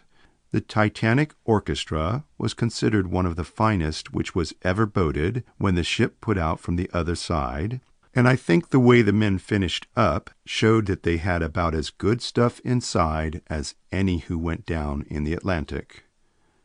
H.E. Stephenson of New York, another survivor who leaped into the sea and was picked up, declared that he saw the iceberg before the collision.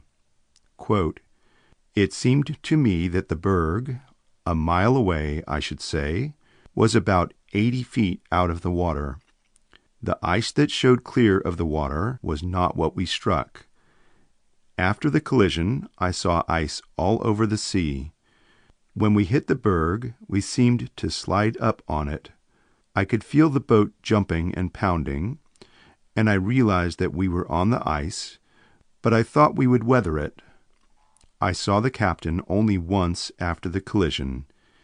He was telling the men to get the women and children into the boats. I thought then that it was only for precaution, and it was long after the boats had left that I felt the steamer sinking. I waited on the upper deck until about 2 o'clock. I took a look below and saw that the Titanic was doomed. Then I jumped into the ocean, and within 5 minutes I was picked up." Discipline described as perfect. Stephenson also described the discipline upon the boat as perfect. Many women, as well as men, he said, declined to leave the Titanic, believing she was safe. Miss Cornelia Andrews of Hudson, New York, was one of the first to be put into a lifeboat. "I saw the Titanic sink," she said. "I saw her blow up. Our little boat was a mile away when the end came, but the night was clear and the ship loomed up plainly, even at that distance. As our boat put off, I saw Mr. and Mrs. Astor standing on the deck. As we pulled away, they waved their hands and smiled at us. We were in the open boat for about 4 hours before we were picked up." E.W. Beans, a second cabin passenger, was picked up after swimming in the icy water for 20 minutes. He too jumped into the sea after the boats were lowered. "I heard a shot fired," said Beans, "just before I jumped. Afterward, I was told a steerage passenger had been shot while trying to leap into a lifeboat filled with women and children." How the wireless operator on the Carpathia, by putting in an extra 10 minutes on duty, was a means of saving 745 lives, was told by Dr. J. F. Kemp, the Carpathia's physician. "Our wireless operator," said Dr. Kemp, "was about to retire Sunday night when he said jokingly, 'I guess I'll wait just 10 minutes, then turn in.' It was in the next 10 minutes that the Titanic's call for help came. Had the wireless man not waited, there would have been no survivors.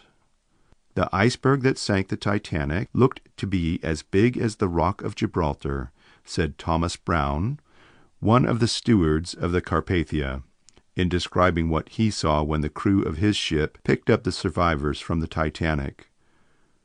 Brown left the Carpathia a few minutes after she was docked, and he gave a vivid description of the work of the rescue. "There were 2,341 persons aboard the Titanic, counting officers and crew," said the steward.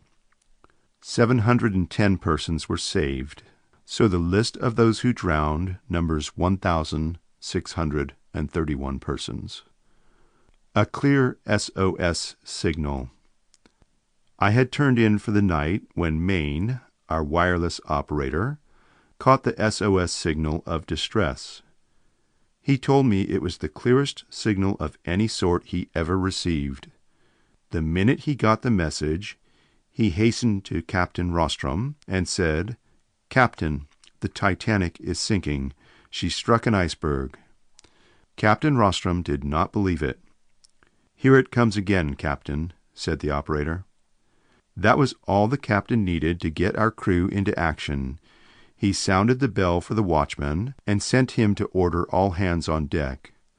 I doubt if any passengers on the Carpathia knew of the tragedy until Jones, the first mate, sounded the emergency gong after the watchman had summoned the crew.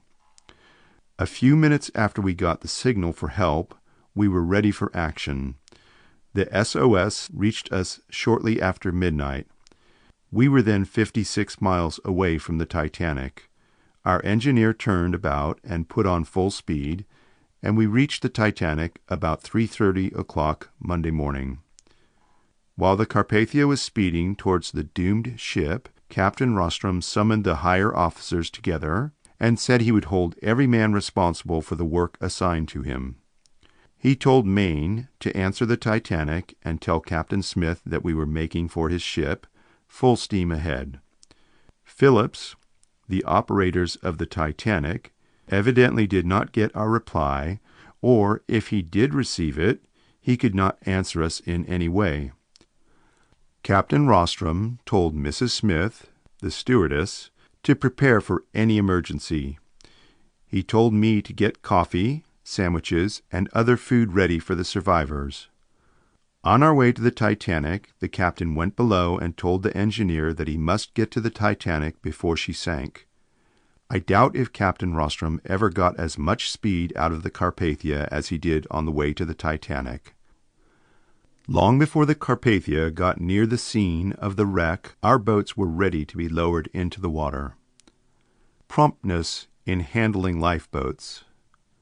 2 men were stationed at each boat, and I and Thomas McKenna, seamen, were in charge of boat number 1. We have 16 boats on the ship, and they were hanging suspended from the davits within 15 minutes after we received the SOS call for help. I must not forget the women who were on the Carpathia. They were the most self-sacrificing women I ever saw. Their fortitude under the distressing circumstances was so remarkable that each one ought to be rewarded for the work she did after the survivors were lifted aboard the Carpathia. As we got near the scene of the wreck, the barometer dropped considerably. It became cold, bitter cold. We did not see the icebergs then, but Captain Rostrom said that we were nearing them. Suddenly, as the iceberg loomed up ahead of our ship, Captain Rostrom ran to the pilot-house and took charge of the helm. The night was clear and starlight, but we did not see an iceberg until the Carpathia was within a half-mile of it. Of course, we had ample time to steer clear of the floes. At 3:30 o'clock, our vessel plunged into a sea of open ice. I believe there must have been 30 or 40 icebergs in the water around the Carpathia. Captain Rostrom took his ship safely through the floe, and suddenly we heard a shriek. It was faint at first, and then it became louder. "The women and children, get them first," Captain Rostrom shouted to the crew on the boat deck, who were waiting the signal to cut loose lifeboats. Our searchlight was trained on the sea ahead, and the boats filled with the shipwrecked passengers stood out in bold relief. I shall never forget the sight. There were many boats from the Titanic loaded with women and children wedged among the ice. Even before we got up to the first boat from the Titanic, we could see the iceberg which sank her. It looked to be as big as the Rock of Gibraltar. It towered high in the air, and it moved very slowly. Avoids crashing into shipwrecked passengers. I believe it was over 500 feet high, and we can judge by its size by recalling that 7/8 of an iceberg is submerged. Within 50 yards of the boats in the water, Captain Rostrum gave the signal to reverse the engines so our ship would not crash into the shipwrecked passengers. "Ready, men, go!" shouted the captain to me, and McKenna loosened the rope and our boat dropped into the water. We tugged away at the oars with all our strength. We shoved our boat alongside of boat number 13 from the Titanic. It was filled with passengers. I believe there were about 15 children in it. Poor little things. Some were benumbed with cold, others were apparently lifeless, and several moaned piteously. The women in the boat were scantily clad. Their clothing was grotesque.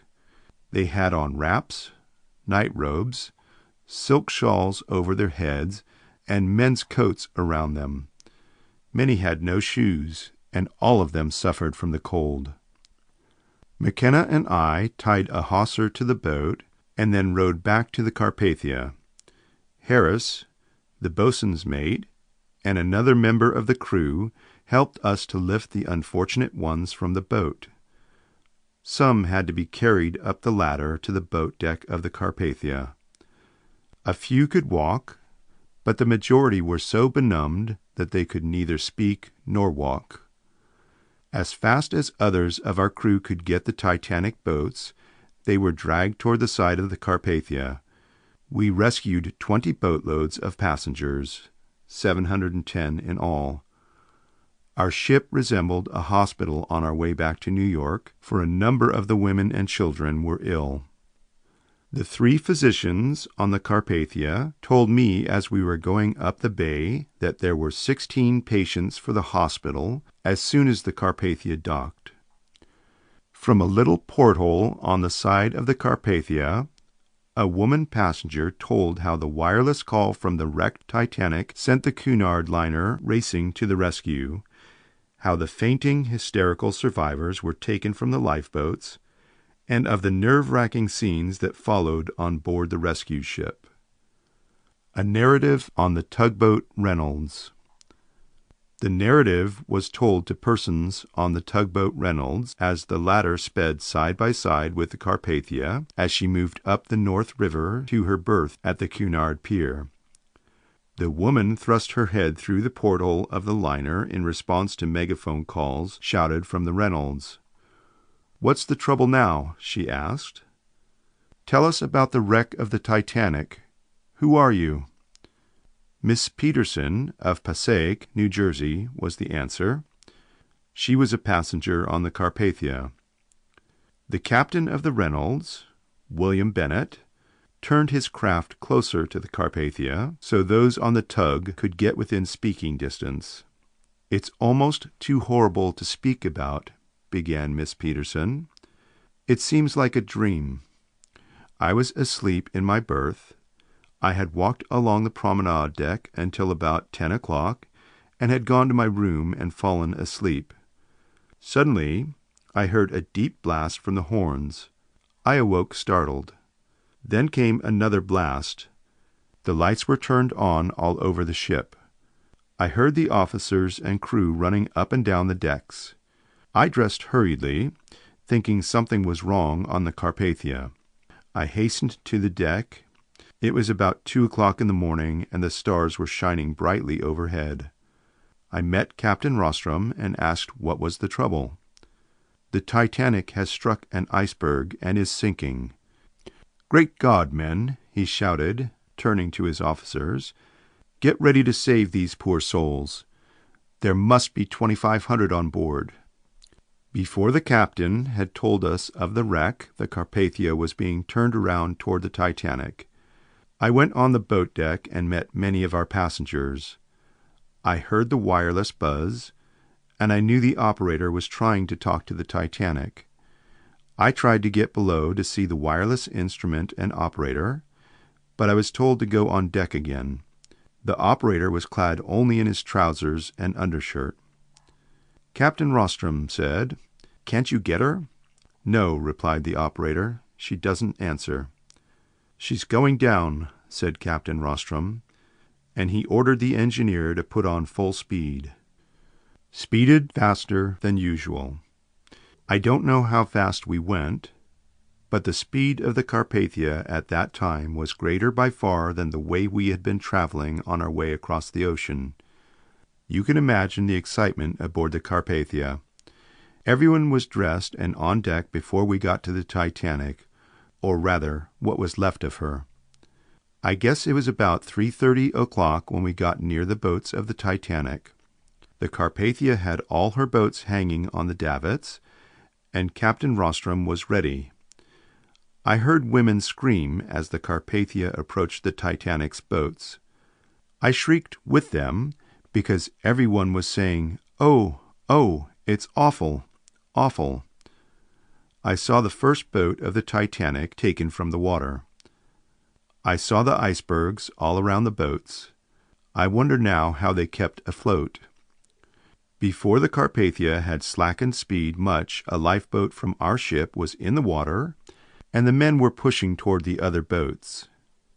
They tied a rope to the Titanic's boats, and then moved back to the Carpathia, and the first boatload of survivors were taken from the water only a few minutes after we saw it. There were about 50 women and children in it. Some had fainted and lay motionless. Others were screaming and were hysterical. There were no men in the boat, and none of the survivors were dressed properly. They had on night robes, furs, evening gowns, anything they could find. Some were almost frozen. A little girl, they called her Emily, was shrieking, "Oh, Mama, Mama, I'm sick. Oh, Mama, Mama." Her mother could not comfort her, because she collapsed as soon as she was lifted to the deck of the Carpathia. All the women on our boat got their heavy clothing and threw it around the survivors.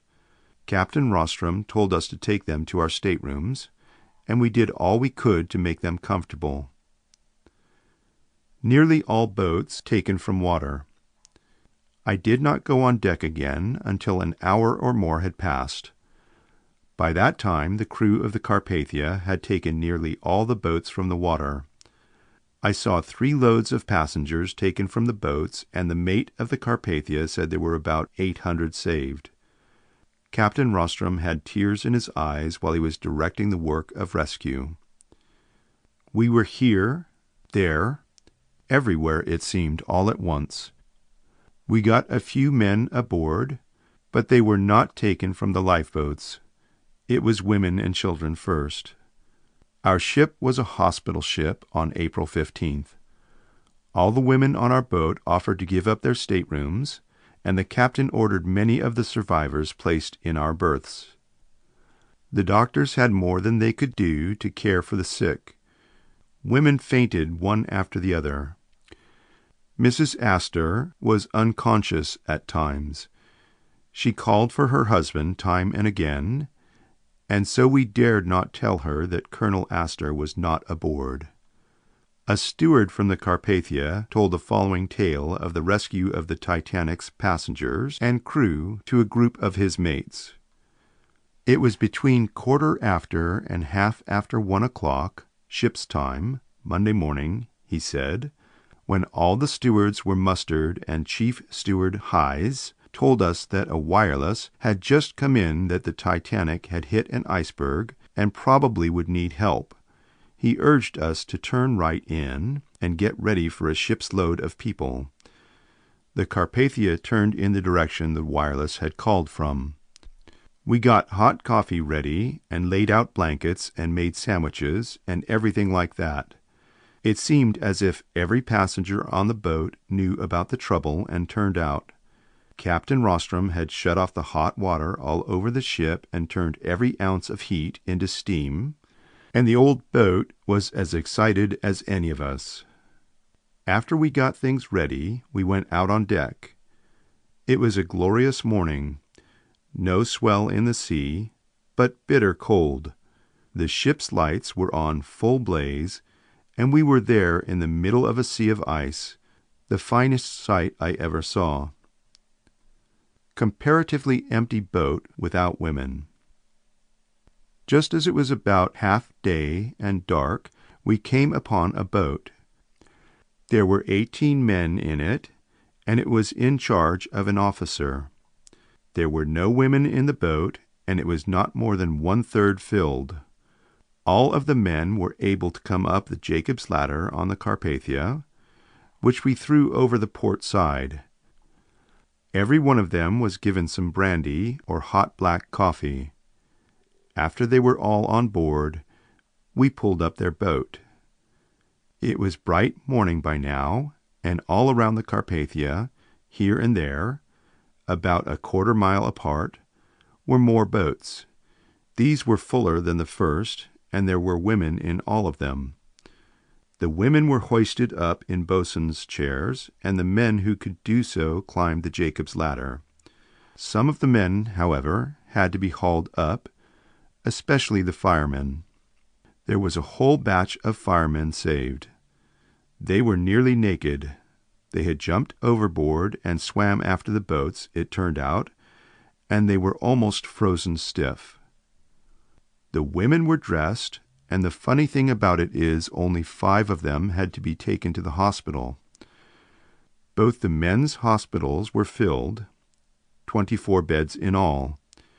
We got 12 boatloads, I think, inside of a little more than an hour. Then, between 1/4 and 1/2 after 8 o'clock, we got the last 2 boats, crowded to the guards and almost all women. After we got the last boatload aboard, the Californian came alongside, and the captains arranged that we should make straight for New York, and the Californian would look around for more boats. We circled round and round, though, and we saw all kinds of wreckage. There was not a person on a stick of it, and we did not get sight of another soul. While we were pulling in, the boatloads of women we saved were quiet enough and not making any trouble at all.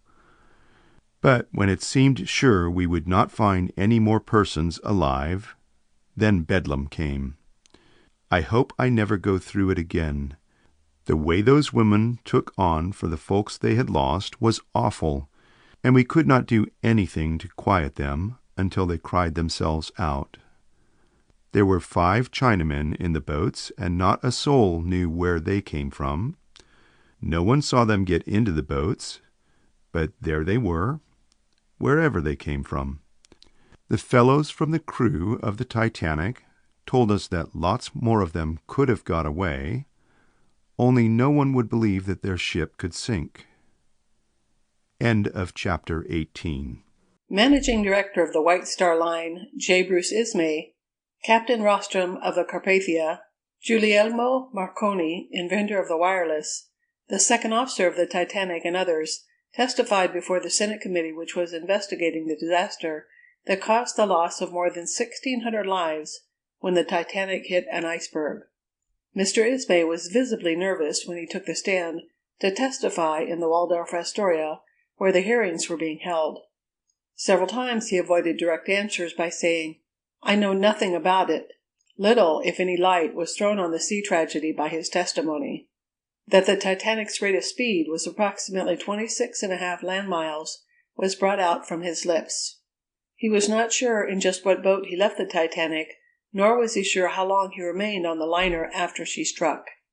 He added, however, that before he entered a lifeboat, he had been told that there were no more women on the deck, and he denied that there had been any censorship of messages from the Carpathia. The seriousness of the inquiry by the Senate Investigating Committee in the Titanic disaster was disclosed when Senator Smith, of Michigan, the chairman, at first flatly refused to let any of the officers or the 200-odd members of the crew of the sunken steamship get beyond the jurisdiction of the United States government. The men were all to have sailed on the steamer Lapland. Later, it was settled that the greater part of the crew would be permitted to sail on the steamer, but that the 12 men and 4 officers among the survivors now under subpoena, together with Mr. Ismay, would not be allowed to depart. Captain Rostrom told a simple, apparently straightforward story, thrilling from its very simplicity and the sailorman quality of the narrative. He answered questions direct, and gave the first authoritative tale of the hearing of the appeal for help, the rush to aid the sinking liner, and the sighting of the ship's boats and picking them up, the preparations made, while the Carpathia was being urged along under every ounce of steam its boilers could make to provide for the reception of the survivors on board. Captain Rostrom denied emphatically there was any intention on his part to disregard the inquiry made by the President of the United States, or that any censorship was exercised over wireless messages by any person other than himself. Charles W. Lightholder, second officer of the Titanic and senior surviving officer of the ship, told of what preceded the sinking of the Titanic, what happened while women were taken away in boats, as brave men stood by, and what happened when the Titanic took her last dip. It was a story of heroism, told quietly and calmly. Lightholder said that tests of the water had been made for ice. It was part of the routine. Water was taken from the side of the ship in canvas buckets, and the temperature learned by putting a thermometer in it. As the second officer of the ship, Lightholder said he had been in charge of it on Sunday when the Titanic struck, from 6 o'clock in the evening until 10, or inside of 2 hours before the collision. He would not admit that the tests were being made solely for the purpose of searching for information as to icebergs. It was part of the routine of the ship. The tests were made for routing purposes and other purposes. The water was not much above freezing. The witness said that he did not know what the tests of the water that day showed. No reports had been made to him. He did not think it necessary that night, when he was on the bridge in charge, to make tests for the purpose of finding out if the Titanic was in the vicinity of icebergs. Did you know that the America had reported to the Titanic the location of icebergs in that neighborhood? Asked Senator Smith. I heard of the message, but I didn't know that it was the America. Did you get from Captain Smith that night any information about the icebergs? No, not that night, said Lightholder. I think it was in the afternoon, about 1 o'clock. I was on the bridge, having relieved First Officer Murdoch, who had gone to lunch.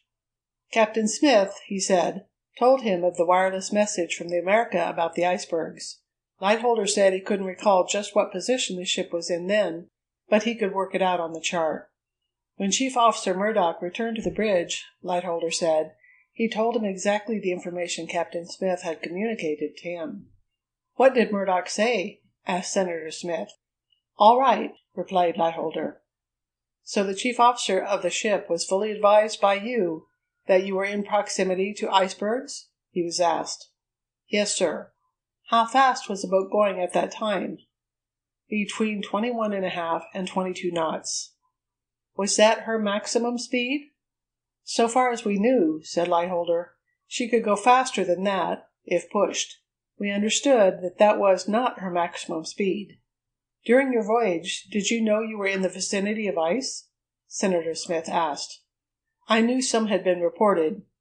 He said the ship was not in proximity to icebergs Saturday or Sunday, although he knew the ship would be near ice on Sunday night. The witness said he knew nothing of the America and the Titanic talking by wireless about icebergs. Senator Smith asked if he sought to send any wireless messages from the Titanic after she struck. He said not. Turning to the subject of lifeboats, Mr. Ismay said he heard the captain give the order to lower the boats. I then left the bridge. 3 boats, he said, he saw lowered and filled. In his own boat were 4 members of the crew and 45 passengers. Was there any jostling or attempt by men to get into the boats? Asked Senator Smith. I saw none. How were the women selected? We picked the women and children as they stood nearest the rail. Representative Hughes handed Senator Smith a note, and then the chairman told Mr. Ismay that it was reported that the second lifeboat left without its full complement of oarsmen, and from 11:30 until 7:30 women were forced to row the boat. I know nothing about it. Representative Hughes's daughter was in this boat, and was assigned to watch the cork in the boat, and, if it came out, to use her finger as a stopper. Then Senator Smith asked the circumstances under which he left the boat. The boat was being filled, began Mr. Ismay. The officers called out to know if there were any more women to go. There were none. No passengers were on the deck. So, as the boat was being lowered, I got into it. The ship was sinking? Asked Senator Smith. The boat was sinking, almost whispered Mr. Ismay. Was there any attempt to lower the boats of the Carpathia to take on passengers after you went aboard her?" asked Senator Smith. "There were no passengers there to take on," said Mr. Ismay. He said he saw no lifeboats in the sea. "How many lifeboats were there on the Titanic?" "20 altogether, I think," said Mr. Ismay. 16 collapsible and 4 wooden boats. Whether the boats were taken on board the Carpathia or not, he did not know. "It has been suggested," Senator Smith continued, "that 2 of the lifeboats sank as soon as lowered. Do you know anything about that?" "I do not. I never heard of it, and I think all the lifeboats were accounted for." "When you last saw her, were there indications that the Titanic had broken in two?" "No, there was no such indication." "How long after you left her was it that you looked back for the last time?" "It may have been 10 minutes or a half hour. I am not sure. Impossible for me to tell." "Was there any confusion apparent on the Titanic when you looked back?" "I didn't see any. All I saw was the green light the last time I looked." "After you left Captain Smith on the bridge, did you see him again?" "I did not." "Did you have any message from him?" "None." "How many wireless operators were there on the Titanic?" "I presume there were 2. One is always on watch." "Did they survive?" "I have been told one did, but I do not know whether it is true or not." Mr. Ismay was asked what he had on when he got into the lifeboat. "A pair of slippers, a pair of pajamas, a suit of clothes, and an overcoat." Captain Rostrom of the Carpathia followed Mr. Ismay. He told Mr. Smith that he had been captain of the Carpathia since last January, but that he had been a seaman 27 years. The captain told in detail of the arrangements made to prepare the lifeboats and the ship for the receipt of the survivors.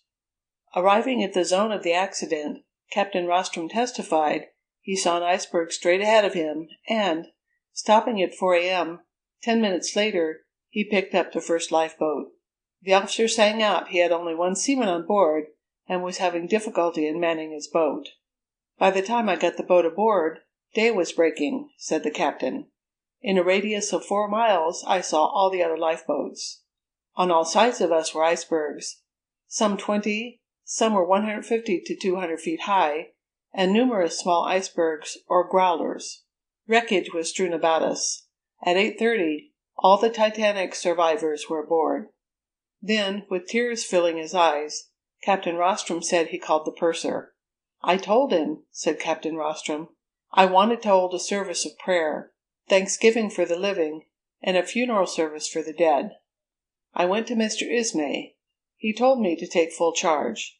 An Episcopal clergyman was found among the passengers, and he conducted the services." As the prayers were being said, Captain Rostrom testified he was on the bridge searching for survivors. He told of talking with the California, which had arrived. As he searched the sea, one body with a life preserver on floated by. The man was dead, probably a member of the crew, the captain said. The body was not picked up, the officer explaining, because the survivors of the Titanic were in no condition then to see a body brought aboard. "But I must say," declared Captain Rostrom with positiveness, "every one of the survivors behaved magnificently. They sat in the boats until the order came for them to mount the ladder in turn, and then came up." Asked about the lifeboats, Captain Rostrom said he found one among the wreckage in the sea. Several of the lifeboats brought in on the Carpathia to New York, he said, were lowered last night and hauled away by tenders, he knew not where. Captain Rostrom said that the Carpathia had 20 lifeboats of her own, in accordance with the British regulations. "Wouldn't that indicate that the regulations are out of date, your ship being much smaller than the Titanic, which also carried 20 lifeboats?" Senator Smith asked. "No, the Titanic was supposed to be a lifeboat herself." Captain Rostrom then explained that it was for the good of the shipwrecked people that he brought his ship to New York instead of going to Halifax. At Representative Hughes' suggestion, Captain Rostrom was asked further about the lifeboat with one officer and one seaman in it. This was the boat from which the representative's daughter was rescued. At least 2 women were rowing in this boat. In another lifeboat he saw women at the oars, but how many he could not tell. In discussing the strength of the Carpathia's wireless, Captain Rostrom said the Carpathia was only 58 miles from the Titanic when the call for help came. "Our wireless operator was not on duty," said Captain Rostrom, "but as he was undressing, he had his apparatus to his ear. 10 minutes later he would have been in bed, and we never would have heard." Mr. Marconi took the stand as soon as the hearing was resumed for the afternoon. He said he was the chairman of the British Marconi Company. Under instructions of the company, he said operators must take their orders from the captain of the ship on which they are employed. "Do the regulations prescribe whether 1 or 2 operators should be aboard the ocean vessels?" "Yes. On ships like the Titanic and Olympic 2 are carried," said Mr. Marconi. "The Carpathia, a smaller boat, carries 1. The Carpathia's wireless apparatus is a short-distance equipment. The maximum efficiency of the Carpathia's wireless, I should say, was 200 miles. The wireless equipment on the Titanic was available 500 miles during the daytime and 1,000 miles at night. Do you consider that the Titanic was equipped with the latest, improved wireless apparatus?" "Yes, I should say that it had the very best." Charles Herbert Lightholder, second officer of the Titanic, followed Mr. Marconi on the stand. Mr. Lightholder said he understood the maximum speed of the Titanic, as shown by its trial tests, to have been 22½ to 23 knots. Senator Smith asked if the rule requiring life-saving apparatus to be in each room for each passenger was complied with. "Everything was complete," said Lightholder. 16 lifeboats, of which 4 were collapsible, were on the Titanic, he added. During the tests, he said, Captain Clark of the British Board of Trade was aboard the Titanic to inspect its life-saving equipment. "How thorough are these captains of the Board of Trade in inspecting ships?" asked Senator Smith. "Captain Clark is so thorough that we called him a nuisance." Lightholder said he was in the sea with a life belt on 1 hour and a half. "What time did you leave the ship?" "I didn't leave it." "Did it leave you?" "Yes, sir." "Where were you when the Titanic sank?" "In the officers' quarters." "Were all the lifeboats gone then?" "All but 1. I was about 15 feet from it. It was hanging in the tackle, and they were trying to get it over the bulwarks the last time I saw it. The first officer, Mr. Murdoch, who lost his life, was managing the tackle." "The last boat, a flat collapsible, to put off, was the one on top the officers' quarters," Lightholder said. "Men jumped upon it on deck and waited for the water to float it off. Once at sea, it upset. The forward funnel fell into the water, just missing the raft and overturning it. The funnel probably killed persons in the water." "This was the boat I eventually got on," declared Lightholder. "No one was on it when I reached it. Later, about 30 men clambered out of the water onto it. All had on life preservers." "Did any passengers get on?" asked Senator Smith.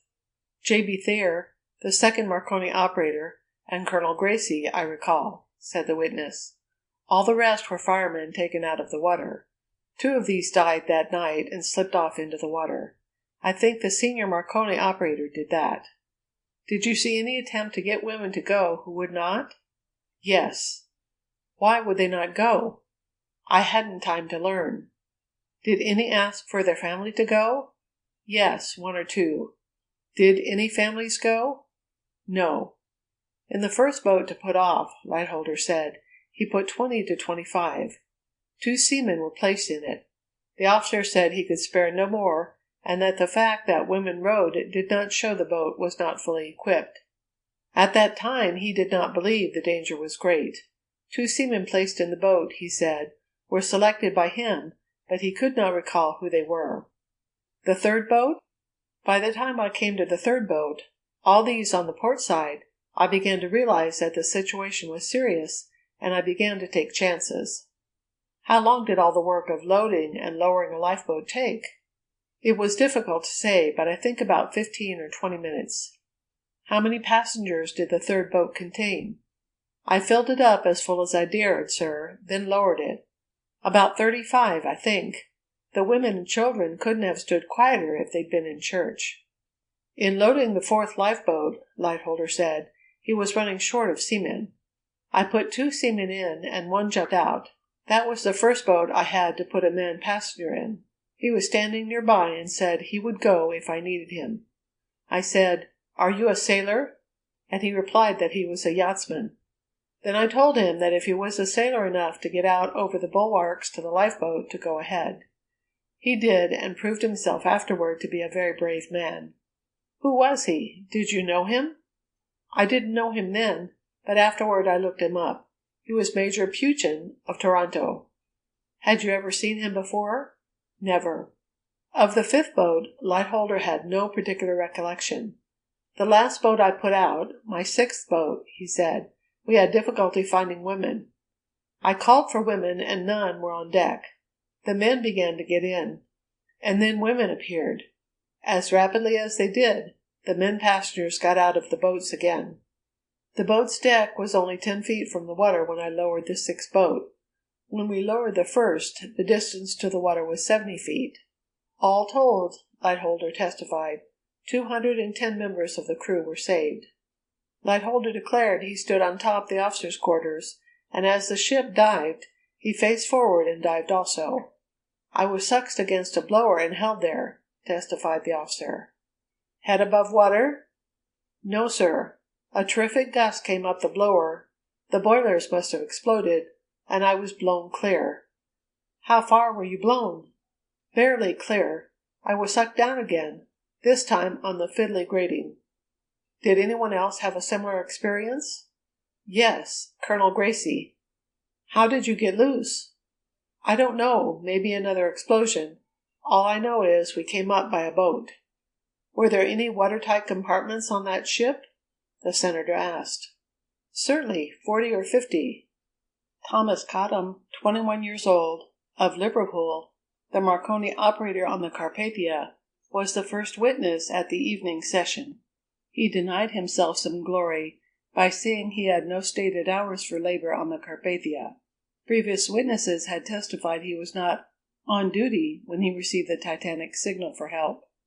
He was decidedly uncertain whether he was required to work at night, finally saying it depended on whether he had commercial or ship's business to get off. What were you doing last Sunday evening about 10 o'clock? Asked Senator Smith. Receiving news from Cape Cod, said Cottam. He said he had been sending a lot of messages for the Titanic. Had you closed your station for the night? No. What do you do when you close your station? Switch the storage battery out, said Cottam. Does that prevent receiving or sending messages? The senator continued. No. Does it lessen the likelihood of your getting a signal of any kind? No, not in the least, Cottam replied. You say the Carpathia wireless instruments would send a message about 250 miles with accuracy? Yes, sir. Was there any thunder or lightning Sunday night? No, it was clear. Well, how did you happen to catch the Titanic message of distress? I was looking out for a confirmation by the steamer Parisian of a previous message from the Parisian, a message that came sometime in the afternoon. Did you hear the captain of the Carpathia testify here today? No. He said you were about to retire and caught this Titanic distress message rather providentially? Yes, sir. How far had you got along in your arrangements to retire? Had you taken off your clothes? Yes, my coat. Did you have any instruments then? Yes, the telephones were on my head. I was waiting for the Parisian's answer. I had just called it. How long would you have waited? Several minutes. Would you have retired pretty soon, you think? Yes. Well, when you got the distress message from the Titanic Sunday night, how did you get it? I called the Titanic myself, sir. Who told you to call the Titanic? No one, sir. I did it of my own free will. I asked the Titanic operator if he was aware that Cape Cod had been sending messages for the Titanic. What was the answer? Come at once, was the message, sir, said Cottam. Was that all of it? No, the operator said, I think, come at once, this is a distress message. CQD, Cottam testified. When word of the Titanic's distress was received, Operator Cottam said, He immediately sent them the position of the Carpathia and added that they would hurry to the rescue. Get any reply to that? Asked Senator Smith. Yes, sir, immediately. They acknowledged receipt of it. The witness said the next communication with the Titanic was 4 minutes later, when he confirmed the position of both vessels. At this juncture, the Frankfurt, of the North German Lloyd Line, broke in on the communication, having heard the Titanic's call for help. Later, the steamship Olympic also replied. What did you do then? Asked Senator Smith. I called the attention of the Titanic to the Olympic's efforts to raise it, answered the witness. The Titanic replied it could not hear because of the rush of air and the noise made by the escaping steam.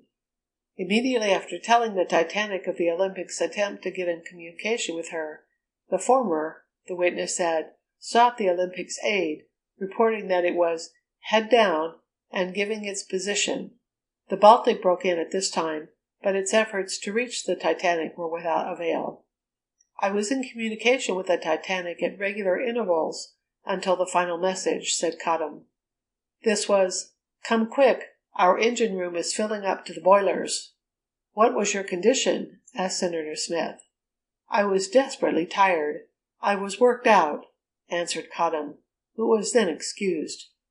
The committee adjourned at 10:20 to meet at 10 the next morning. End of Chapter 19, read by Nancy Cochran Gergen, Gilbert, Arizona, August 27, 2024.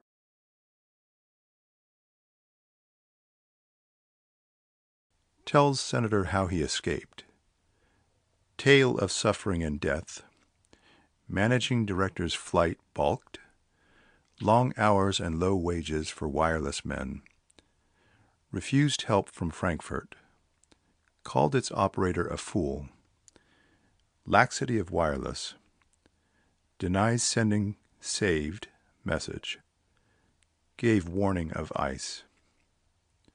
With J. Bruce Ismay, Managing Director, and P.A.S. Franklin, General Manager of the White Star Line, Harold Thomas Cottam, Wireless Operator on the Carpathia, Harold Bride, Surviving Operator of the Titanic, the 5 surviving officers from the ill-fated ship and 30 of her seamen in the custody of the Sergeant-at-Arms of the United States Senate, Senator Smith of Michigan and Francis G. Newlands of Nevada, brought their investigation of the greatest sea horror of modern times to a close so far as New York was concerned. When the men of the Titanic, British seamen, had been heard under oath by the committee, they were allowed to return to their homes, where they were subject to the call of their own government. "We must hear the Englishmen first," said Chairman Smith, a few minutes before he and Senator Newlands left shortly after midnight for Washington, "because they need to get back home as soon as possible. We will be able to get the Americans whenever we want them." It had been suggested to Chairman Smith that the British government might offer objections to the keeping of British seamen in this country under the circumstances. "I am proceeding," said Mr. Smith, just as if there was not the slightest possibility of such a protest. "Should one come, we will deal with it at that time." The committee had in mind the drafting of important legislation as the result of its hearings. Regulation of the use of the air by wireless operators so as to prevent interference in times of wreck at sea is one law that seemed almost sure to be enacted. Another was legislation requiring not only American, but all foreign vessels using American ports to be equipped with enough lifeboats to take off every passenger and every member of the ship's crew if need be. Patrol of the steamship lanes for icebergs was another. It seemed likewise not at all unlikely that the committee would recommend and Congress enact a law requiring ships, at least those under American registry, to carry 2 operators so that one may be on duty while the other sleeps. The President seemed likely to be asked by a joint resolution of Congress to open negotiations with foreign powers to establish a new and much more southerly steamship lane across the Atlantic by international agreement. Senate to probe false message. It developed that the Senate committee intended to make one of the most important features of its probing work and examination in the false messages that were given out by the White Star Line office in New York on Monday, when it was said that the Titanic had struck an iceberg, but that she was in tow of the Virginian, which was taking her to Halifax, and that all on board were safe. Incident to the sudden close of the hearing was the story of Harold S. Bride, the second and only surviving wireless operator of the Titanic. His tale was one of suffering and of death. He told of the final plunge of the vessel to its ocean burial. Its captain's end also was revealed. He leaped from the bridge when the waters were closing over his ship. In connection with the transfer of the hearing to Washington, it was intimated that the power of the Senate on federal territory would be undisputed in getting at the real facts, and no question of state rights could arise to interfere. Throughout the hearing, also, officials of the White Star Line had portrayed the dangers of sailors' boarding houses in New York as a reason why those detained by the committee should be allowed to sail on the Lapland, which left today. Throughout the hearing, wireless operator Bride, crippled as a result of his experiences and seated in an invalid's chair, told his story of the last moments of the Titanic. His narrative, drawn from him piecemeal by Senator Smith of Michigan, chairman of the committee, held enthralled the committee and the audience. When his ordeal was ended, he was almost on the verge of collapse. The laxity of the wireless. Another phase of the laxity of the wireless, so far as man is concerned, was developed by the chairman. He drew from the witness an acknowledgment that on Sunday evening Bride was sitting, the telephonic apparatus strapped to his ears, adjusting his accounts, while the steamship Californian, seeking to warn the Titanic that icebergs were invading the lanes of ocean travel, called incessantly. Bride said he heard the call, but did not answer because he was busy. It was not until a half-hour later that the Californian, striving to reach the steamship Baltic, reached also the Titanic, whereupon the warning that 3 huge icebergs had been sighted was noted by Bride and verbally communicated to the liner's captain. At this time, however, neither of us worried a bit. When we heard the confusion on deck, I went out to investigate, and when I returned, I found Mr. Phillips sending out a CQD call giving our position. We raised the Frankfurt first, and then the Carpathia, and the Baltic. As I have said, we did not try for the Frankfurt for any length of time, but concentrated our messages on the Carpathia, which had answered that she was rushing to our aid. From time to time, either Mr. Phillips or I would go on deck to observe the situation. The last time I went on deck, I found the passengers running around in confusion, and there was almost a panic. They were seeking lifebelts. All of the large lifeboats were gone, but there was one life raft remaining. It had been lashed on the top of the quarters on the boat deck. A number of men were striving to launch it. I went back to the wireless cabin then. Mr. Phillips was striving to send out a final CQD call. The power was so low that we could not tell exactly whether it was being carried or not, for we were in a closed cabin, and we could not hear the crackle of the wireless at the mast. Both cared for a woman. Phillips kept on sending, however, while I buckled on his lifebelt and put on my own. Then we both cared for a woman who had fainted and who had been brought into our cabin. Then, about 10 minutes before the ship sank, Captain Smith gave word for everyone to look to his own safety. I sprang to the aid of men struggling to launch the life raft, and we had succeeded in getting it to the edge of the boat when a giant wave carried it away. I went with it and found myself underneath. Struggling through an eternity, I finally emerged and was swimming 150 feet from the Titanic when she went down. I felt no suction as the vessel plunged. I did not see Mr. Ismay at all. Captain Smith stuck to the bridge, and, turning, I saw him jump just as the vessel glided into the depths. He had not donned a lifebelt, so far as I could see, and went down with the ship. The witness showed so plainly the mental and physical strain under which he was laboring that both Senators Newlands and Reed urged Senator Smith to excuse him. After a few more interrogations, Senator Smith did so. "I regret extremely having had to subject you to such an ordeal," he said, addressing Bride, "because of your condition. I would have avoided it if possible, but the committee thanks you most heartily for the forbearance you have shown and the frankness of your testimony." Senator Smith then called what he evidently expected to be one of the most important witnesses, Harold S. Bride, the sole surviving wireless operator of the Titanic. Crippled as a result of his experiences, he was wheeled in an invalid's chair to the table where the committee sat. "Contrary to the usual procedure," said Senator Smith, rising in his place, "I must place you under oath. Raise your right hand." Senate repeats the oath. The witness, hand uplifted, listened while the senator repeated the oath. Then he bowed in assent. Bride said he was a native of London, was 22 years old, and had learned his profession in a British school of telegraphy. "What practical experience have you had?" asked Senator Smith. "I have crossed to the States 3 times and to Brazil twice," said Bride. Bride remembered receiving and sending messages relative to the speed of the Titanic on its trial tests. After leaving Southampton on the Titanic's fatal trip, he could not remember receiving or sending any messages for Ismay. Senator Smith asked particularly about messages on Sunday. "I don't remember, sir," said Bride. "There was so much business Sunday." He was asked if Captain Smith received or sent any messages Sunday.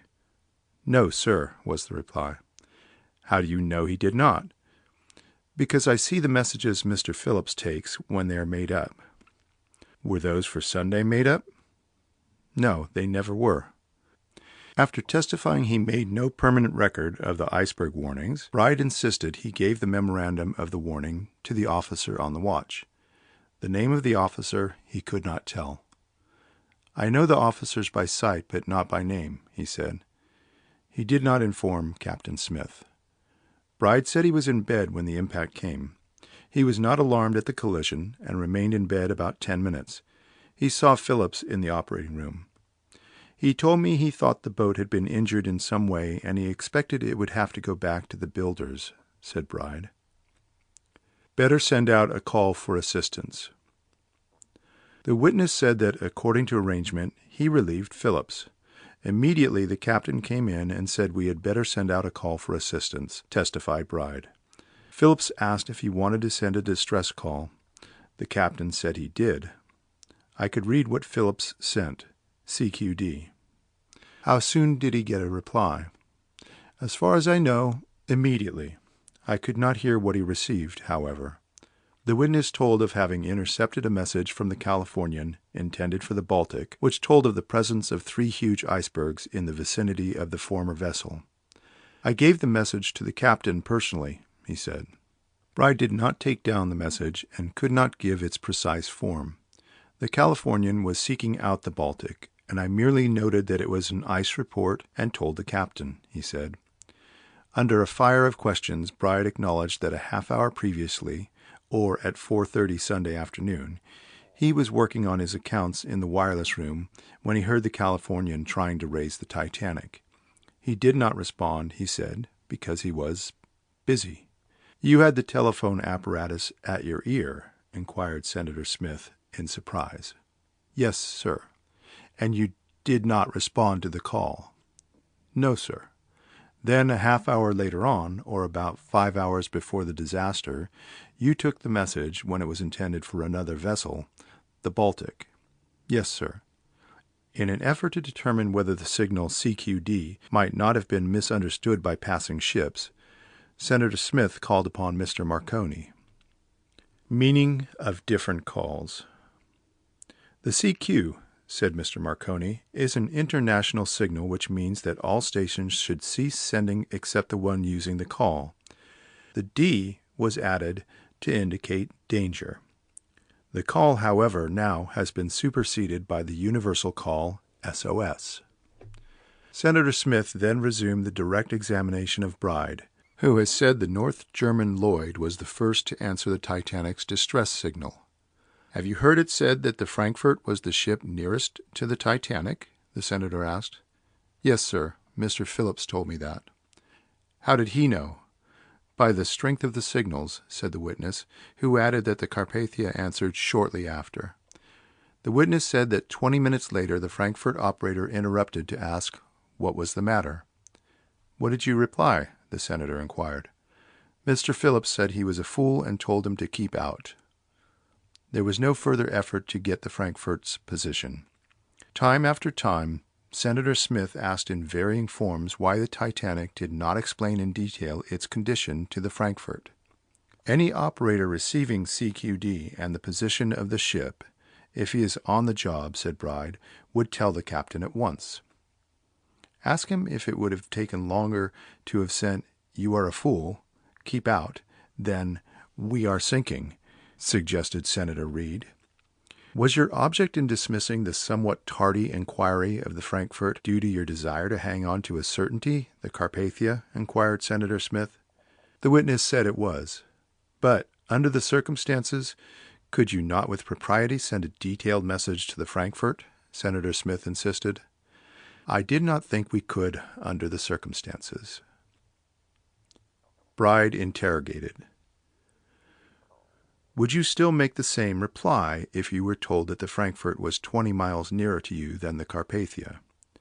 Bride replied that the Carpathia was then on its way with its lifeboats ready. Mr. Marconi testified to the distress signals and said the Frankfurt was equipped with Marconi wireless.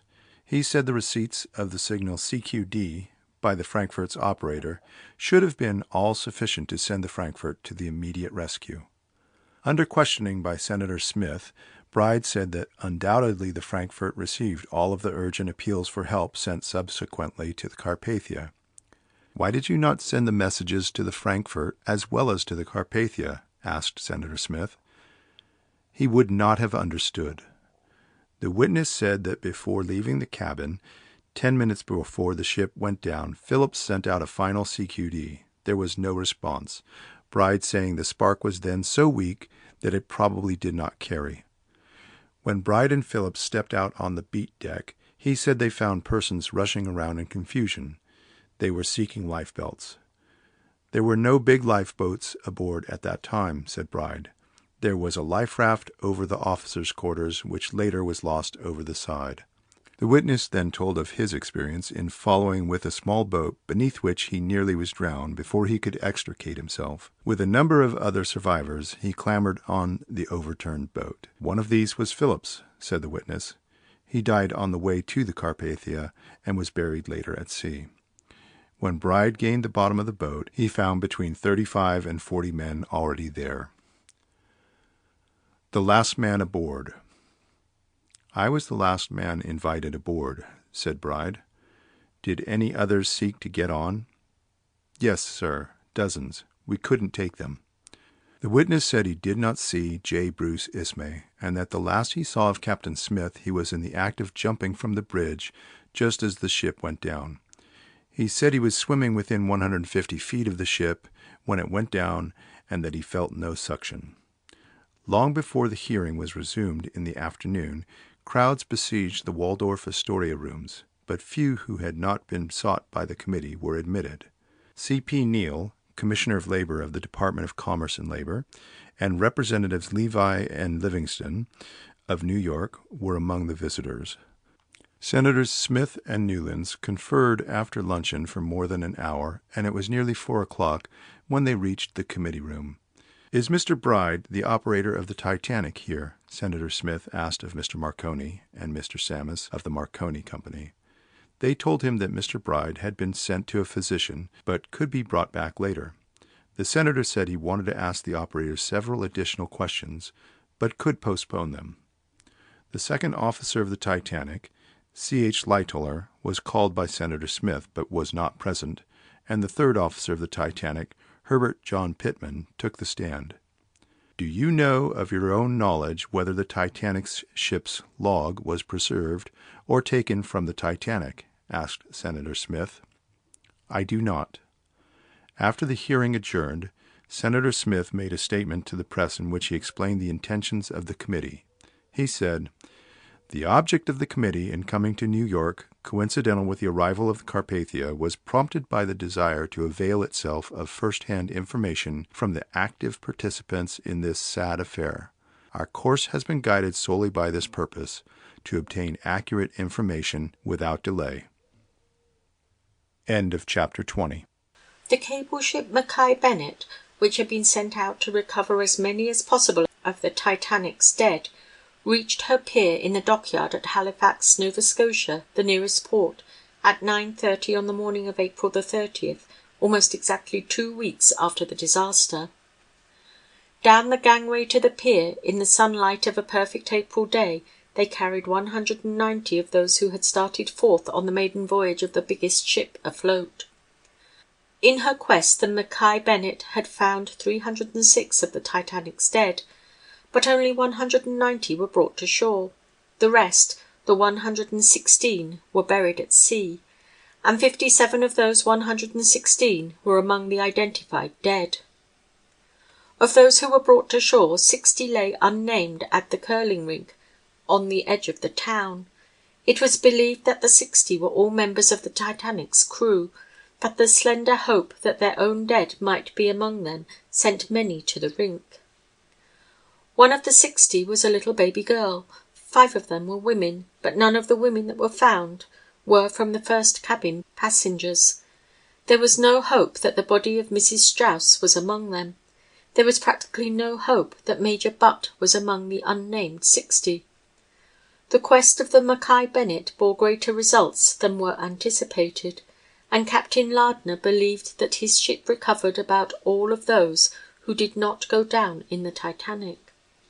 The search was continued over 5 days, sometimes with the ship drifting without success amid miles and miles of wreckage, tables, chairs, doors, pillows, scattered fragments of the luxury that was the White Star liner Titanic. At other times the bodies were found close together, and once they saw more than 100 that looked to the wondering crew of the Mackay Bennett like a flock of seagulls in the fog, so strangely did the ends of the lifebelts rise and fall with the rise and fall of the waves. Those whose dead the Mackay Bennett brought to shore came forward with their claims, and from the middle of the afternoon the rest of the day was filled with the steps of identification and the signing of many papers. The first to be claimed was John Jacob Astor, and for his death was issued the first accidental drowning death certificate of the hundreds who lost their lives in the wreck of the Titanic. Vincent Astor and Nicholas Biddle started for New York with the body the next night. The body of Isidor Straus identified. The second identified was Isidor Straus. The start for New York was made early the next morning. 3 went on the same night. These were George E. Graham, Milton C. Long, and C. C. Jones.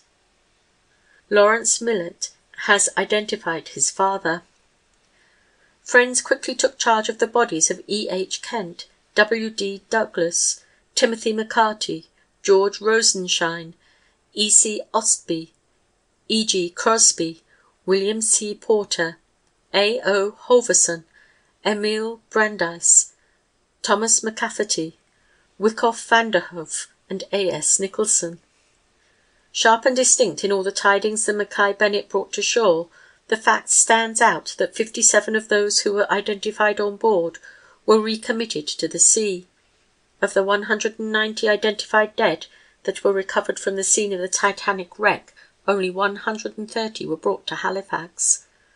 This news, which was given out almost immediately after the death ship reached her pier, was a confirmation of the suspicion that in the last few days had seized upon the colony of those waiting here to claim their dead. Yet it came as a deep, a stirring surprise. It stunned the White Star men, who have had to direct the work from Halifax. They had been confidently posting the names of the recovered as the wireless brought the news in from the Atlantic. When the suspicion arose that some of the identified might have been buried at sea, the White Star people said that they did not know, but they were working on the assumption that Captain Lardner would bring them all to port, and that only the unidentifiable had been recommitted to the sea. The unnamed dead. Then they learned that the Mackay Bennett had brought in 60 unidentified. The hallway of the curling rink, where the dead were removed from the cable ship, was thronged all afternoon with friends and relatives, eager beyond expression to see those unnamed dead, but the attention of the embalmers was turned to those already identified, for whom the claimants were waiting. For the most part the unidentified could not be viewed until the next morning. One of them was thought to be Arthur White, a member of the Titanic's crew. The suspense was acute. Yet those who were most anxious for the morrow to come knew that hope was of the slenderest. They knew that the nameless 60 were almost all members of the crew. Captain Lardner said that he was sure of it. He knew it by the clothes they wore. As to the 57 identified dead that were buried at sea, the whole colony was stirred by pity that it had to be, and not a few wonder if it really had to be, a wonder fed by the talk of some of the embalmers. Yet few were immediately concerned. Most of those in Halifax were waiting for men who sailed first cabin of the Titanic. It appears that only one of these was among those who were buried at sea. This was Frederick Sutton of Philadelphia. The large majority were either members of the Titanic's crew or steerage passengers. Of the 116 that Captain Lardner thought best to return to the sea, he explained that the unidentified seemed unidentifiable, that the identified were too mutilated to bring to shore. "Let me say first of all," he announced when the reporters gathered around him, "that I was commissioned to bring aboard all the bodies found floating, but owing to the unanticipated number of bodies found, owing to the bad weather and other conditions, it was impossible to carry out instructions, so some were committed to the deep after service conducted by Canon Hind." Captain Lardner explained that neither he nor any of his people had dreamed that so many of the Titanic's dead would be found floating on the surface of the Atlantic. Only 106 bodies preserved. It was more than his embalmer could handle, for although the material for embalming 70 bodies, which was all that Halifax sent out with the Mackay Bennett, was supplemented at sea by materials borrowed from the Minia, the number of dead so preserved for the return to shore was only 106. He did not know how long he would have to stay at his grim work on the scene of the wreck. He did not know how long bad weather would impede the homeward voyage. He did not know how long he could safely carry the multitude of dead. It seemed best to recommit some of them to the sea, and so on 3 different days 116 were weighted down and dropped over the edge of the ship into the Atlantic. Then rose the question as to why some were picked for burial at sea and others left on board to be brought home to the waiting families on shore. The reporters put the question to the captain, and he answered it. No prominent man was recommitted to the deep. It seemed best to embalm as quickly as possible in those cases where large property might be involved. It seemed best to be sure to bring back to land the dead where the death might give rise to such questions as large insurance and inheritance and all the litigation. Most of those who were buried out there were members of the Titanic's crew. The man who lives by the sea ought to be satisfied to be buried at sea. I think it is the best place. For my own part, I should be contented to be committed to the deep. To emphasize the uncertainty of the task he directed, Captain Lardner pointed silently to the forward hold, where an hour before those on the pier had seen the dead lying side by side on the floor, each in the wrapping of tarpaulin. They were ready for burial, the captain said. We had the weights in them, for we didn't know when we should have to give them up. A few more bodies recovered. To those who hoped to find their own among the unidentified in the curling ring tomorrow, Captain Lardner held out little encouragement except the prospect that the quest of the Minia may result in a few more bodies being recovered. He believed that his own ship gathered in most of those who were kept afloat by the lifebelts. Almost all of the rest, in his opinion, went down with the rush of waters that closed over the Titanic, driving them down in the hatchways and holding the dead imprisoned in the great wreck. Survivors told of many pistol shots heard in those dark moments when the last lifeboats were putting off, and though the pier on the night the Carpathia landed was astir with rumours of men shot down as they fought to save their lives, not one of the bodies that were recovered yesterday had any pistol shots, according to Captain Lardner and the members of his crew. The mutilations which marked so many were broken arms and legs and crushed skulls, where the living on the Titanic were swept amongst the stanchions by the onrush of the sea. The little repair shop on the Mackay Bennett was a treasure house when she came to port. $15,000 in money was found on the recovered bodies, and jewellery that will be worth a king's ransom. One of the crew related his experience with one dead man whose pockets he turned inside out, only to have 17 diamonds roll out in every direction upon the littered deck. It was a little after 9:30 that the Mackay Bennett was sighted by those waiting for her since the break of day, for it was in the chill of 6 o'clock on a Canadian spring morning that the people began to assemble on the pier in the dockyard. They were undertakers for the most part, mingling with the newspaper men who hurried to and fro between the water's edge and the little bell tent set up a few yards back to guard the wires that were to flash the news to the ends of the continent. Watch for men with cameras. The dockyard was patrolled by 20 members of the crew and 4 petty officers from HMCS Niobe, and by a squad of men from the Dominion Police, who were instructed to keep out all without passes countersigned by the commandant, and who were particularly vigilant in the watch for men with cameras. Just as the Death Ship reached her pier, and in the midst of the eager movement forward to learn what news she brought forth from the scene of the Titanic's wreck, a little tug was spotted nearby, and Commander Martin, in charge of the dockyard, scented a moving picture man. In a very few moments he was putting out for the tug in the little patrol launch. Again a few minutes, and he was standing on the pier with a complacent smile on his face. "I have the films," he said in explanation, so the privacy was guarded. The friends and relatives of those who were lost when the great liner went down were urged not to assume the ordeal of meeting the Mackay Bennett. Almost without exception they followed this advice, and only a scattering few could be seen amongst those waiting on the pier. In all the crowd of men, officials, undertakers, and newspaper men, there was just one woman, solitary, spare, clasping her heavy black shawl tightly around her.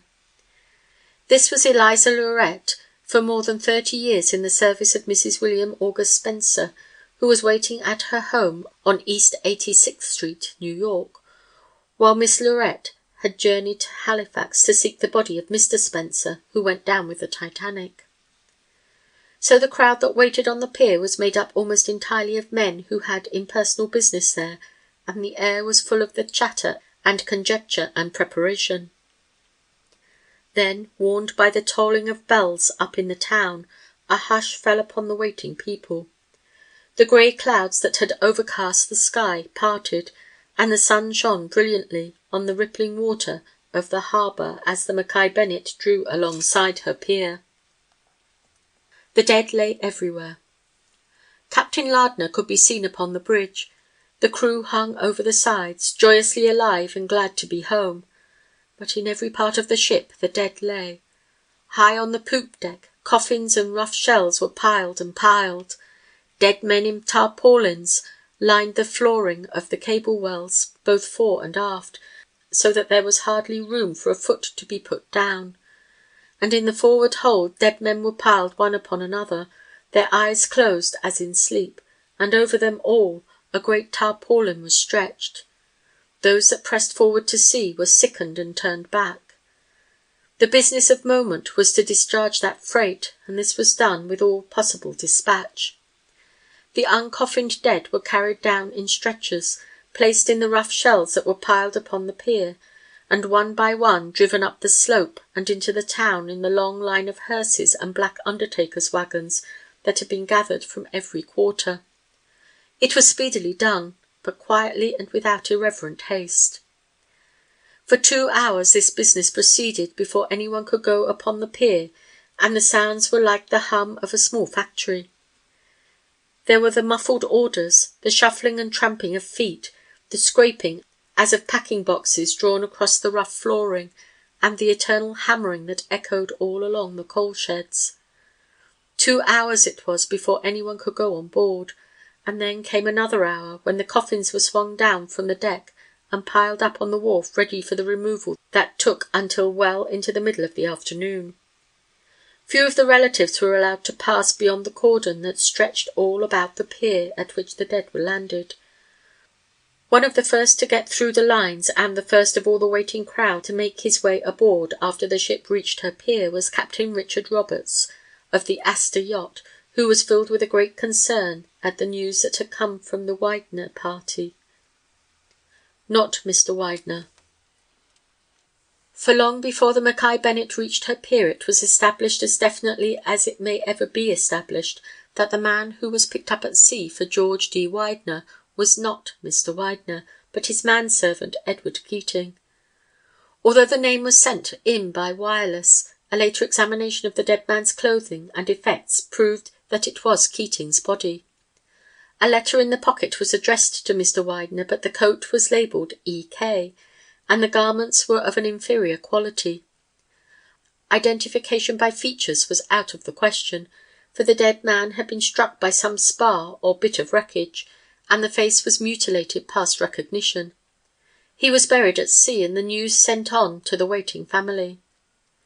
Young Mr. Widener, who had been waiting here for a week with a private car to carry the body of his father home to Philadelphia, had heard of the uncertainty, and in a fever of impatience he met the Mackay Bennett at Quarantine, went over the effects with Captain Lardner, and was satisfied that it was Keating whose body was found and who was later committed to the deep.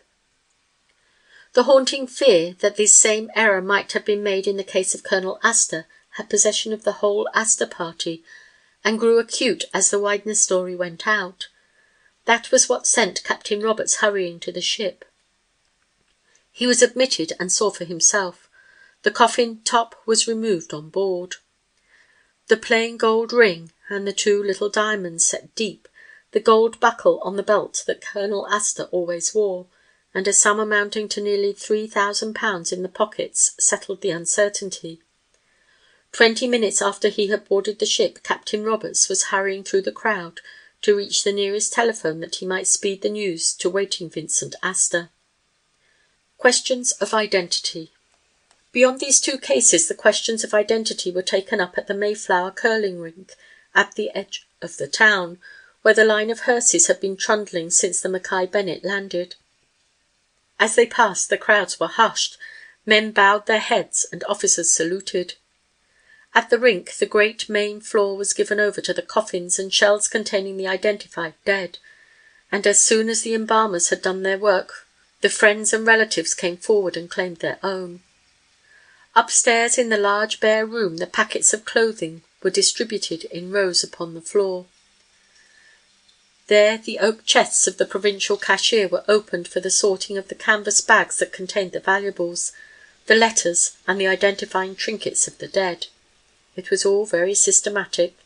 It was all very much businesslike, and when a lunch counter served refreshments to the weary workers, and while the Intercolonial set up a desk for railway tickets, the medical examiner was busy issuing death certificates, and the registrar was issuing burial permits, all to the accompanying click-click of several typewriters. A satisfactory arrangement was reached as to the disposition of the personal effects. A man would claim his dead, take the number, make his way to the representatives of the provincial secretary, and there claim the contents of the little canvas bag by making affidavit that he was the duly authorized representative of the executor or next of kin. The little crimson tickets that are the death certificates were printed for the tragedies for every day in the year. Their formal points and dimensions seemed hopelessly inadequate for even the briefest statement of the tragedy of the Titanic. Certificate for the dead. The first body claimed and removed from the rink was that of John Jacob Astor. The certificate, the first issued for one of the Titanic dead, reads, "Name of deceased, John Jacob Astor. Sex, M. Age, 47. Date of death, April 15, 1912. Residence, street, etc. 840 Fifth Avenue, New York City. Occupation, gentleman. Married. Cause, accidental drowning. SS Titanic at sea. Length of illness, suddenly. Name of physician in attendance." Such details as these filled the day. After the greater part of the Titanic's dead had been shifted from the Mackay Bennett to the pier, Captain Lardner descended to the dining room, and with the reporters from all over the country gathered round the table, he opened the ship's log, and slowly tracing his fingers over the terse entries, he told them the story of the Death Ship's voyage. Lardner is English by birth and accent, and tall and square of build, with a full brown beard and eyes of unusual keenness. "We left Halifax," he began, "shortly after noon on Wednesday, April 17th, but fog and bad weather delayed us on the run out, and we did not get there till Saturday night at 8 o'clock. We asked all ships to report to us if they passed any wreckage or bodies, and on Saturday at noon we received a communication from the German mail-boat steamship Rhine, to the effect that in latitude 42.1 north, longitude 49.13, she had passed wreckage and bodies. The course was shaped for that position. Later in the afternoon we spoke to the German steamship Bremen, and they reported having passed 3 large icebergs and some bodies in 42 north, 49.20 west. We arrived on the scene at 8 o'clock Saturday evening, and then we stopped and let the ship drift. It was in the middle of the watch that some of the wreckage and a few bodies were sighted. At daylight the boats were lowered, and though there was a heavy sea running at the time, 51 bodies were recovered. The Reverend Canon K.C. Hines, rector of All Saints Cathedral, who officiated at the burial of 116 bodies, the greatest number consigned to the ocean at one time, tells the story of the Mackay Bennett's trip as follows. Our journey slow. We left Halifax shortly after noon on April 17th, and had not proceeded far when fog set in so that our journey was slow. We reached the vicinity of the wreckage on Saturday evening. Early on Sunday morning the search for bodies began, when the captain and other officers of the ship kept a lookout from the bridge. Soon the command was given, "Stand by the boat," and a little later the lifeboat was lowered and the work begun of picking up the bodies as they were pointed out in the water to the crew. Through the day some 50 were picked up. All were carefully examined and their effects placed in separate bags, all bodies and bags being numbered. It was deemed wise that some of them should be buried. At 8 p.m. the ship's bell was tolled to indicate all was in readiness for the service. Standing on the bow of the ship as she rocked to and fro, one gazed at the starry heavens and across the boundless deep, and to his mind the psalmist's words came with mighty force. "Whither shall I go then from thy spirit, or whither shall I go then from thy presence? If I ascend up to heaven, thou art there. I make my bed in the grave, thou art there also. And if I take the wings of the morning and dwell in the uttermost part of the sea, even there shall thy hand lead me, and thy right hand shall hold me." In the solemn stillness of the early night, the words of that unequal burial office rang across the waters. "I am the resurrection and the life, saith the Lord. He that believeth in me shall never die." When the time of committal came, these words were used over each body. "Commit his body to the deep." Forasmuch as it had pleased Almighty God to take up to himself the soul of our dear brother departed, we therefore commit his body to the deep to be turned to corruption, looking for the resurrection of the body, when the sea shall give up her dead, and the life of the world to come, through Jesus Christ our Lord, who shall change our vile body, that it may be like unto his glorious body, according to the mighty working whereby he is able to subdue all things to himself. The prayers from the burial service were said, and hymn, "Jesus, lover of my soul," sung, and the blessing given. Anyone attending a burial at sea will most surely lose the common impression of the awfulness of a grave in the mighty deep.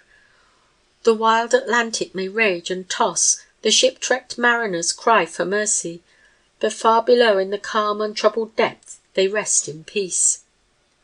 On Monday the work began again early in the morning, and another day was spent in searching and picking up the floating bodies, and at night a number were buried. On Tuesday the work was still the same until the afternoon, when the fog set in, and continued all day Wednesday. Wednesday was partly spent in examining bodies, and at noon a number were committed to the deep. Thursday came in fine, and from early morning until evening the work went on.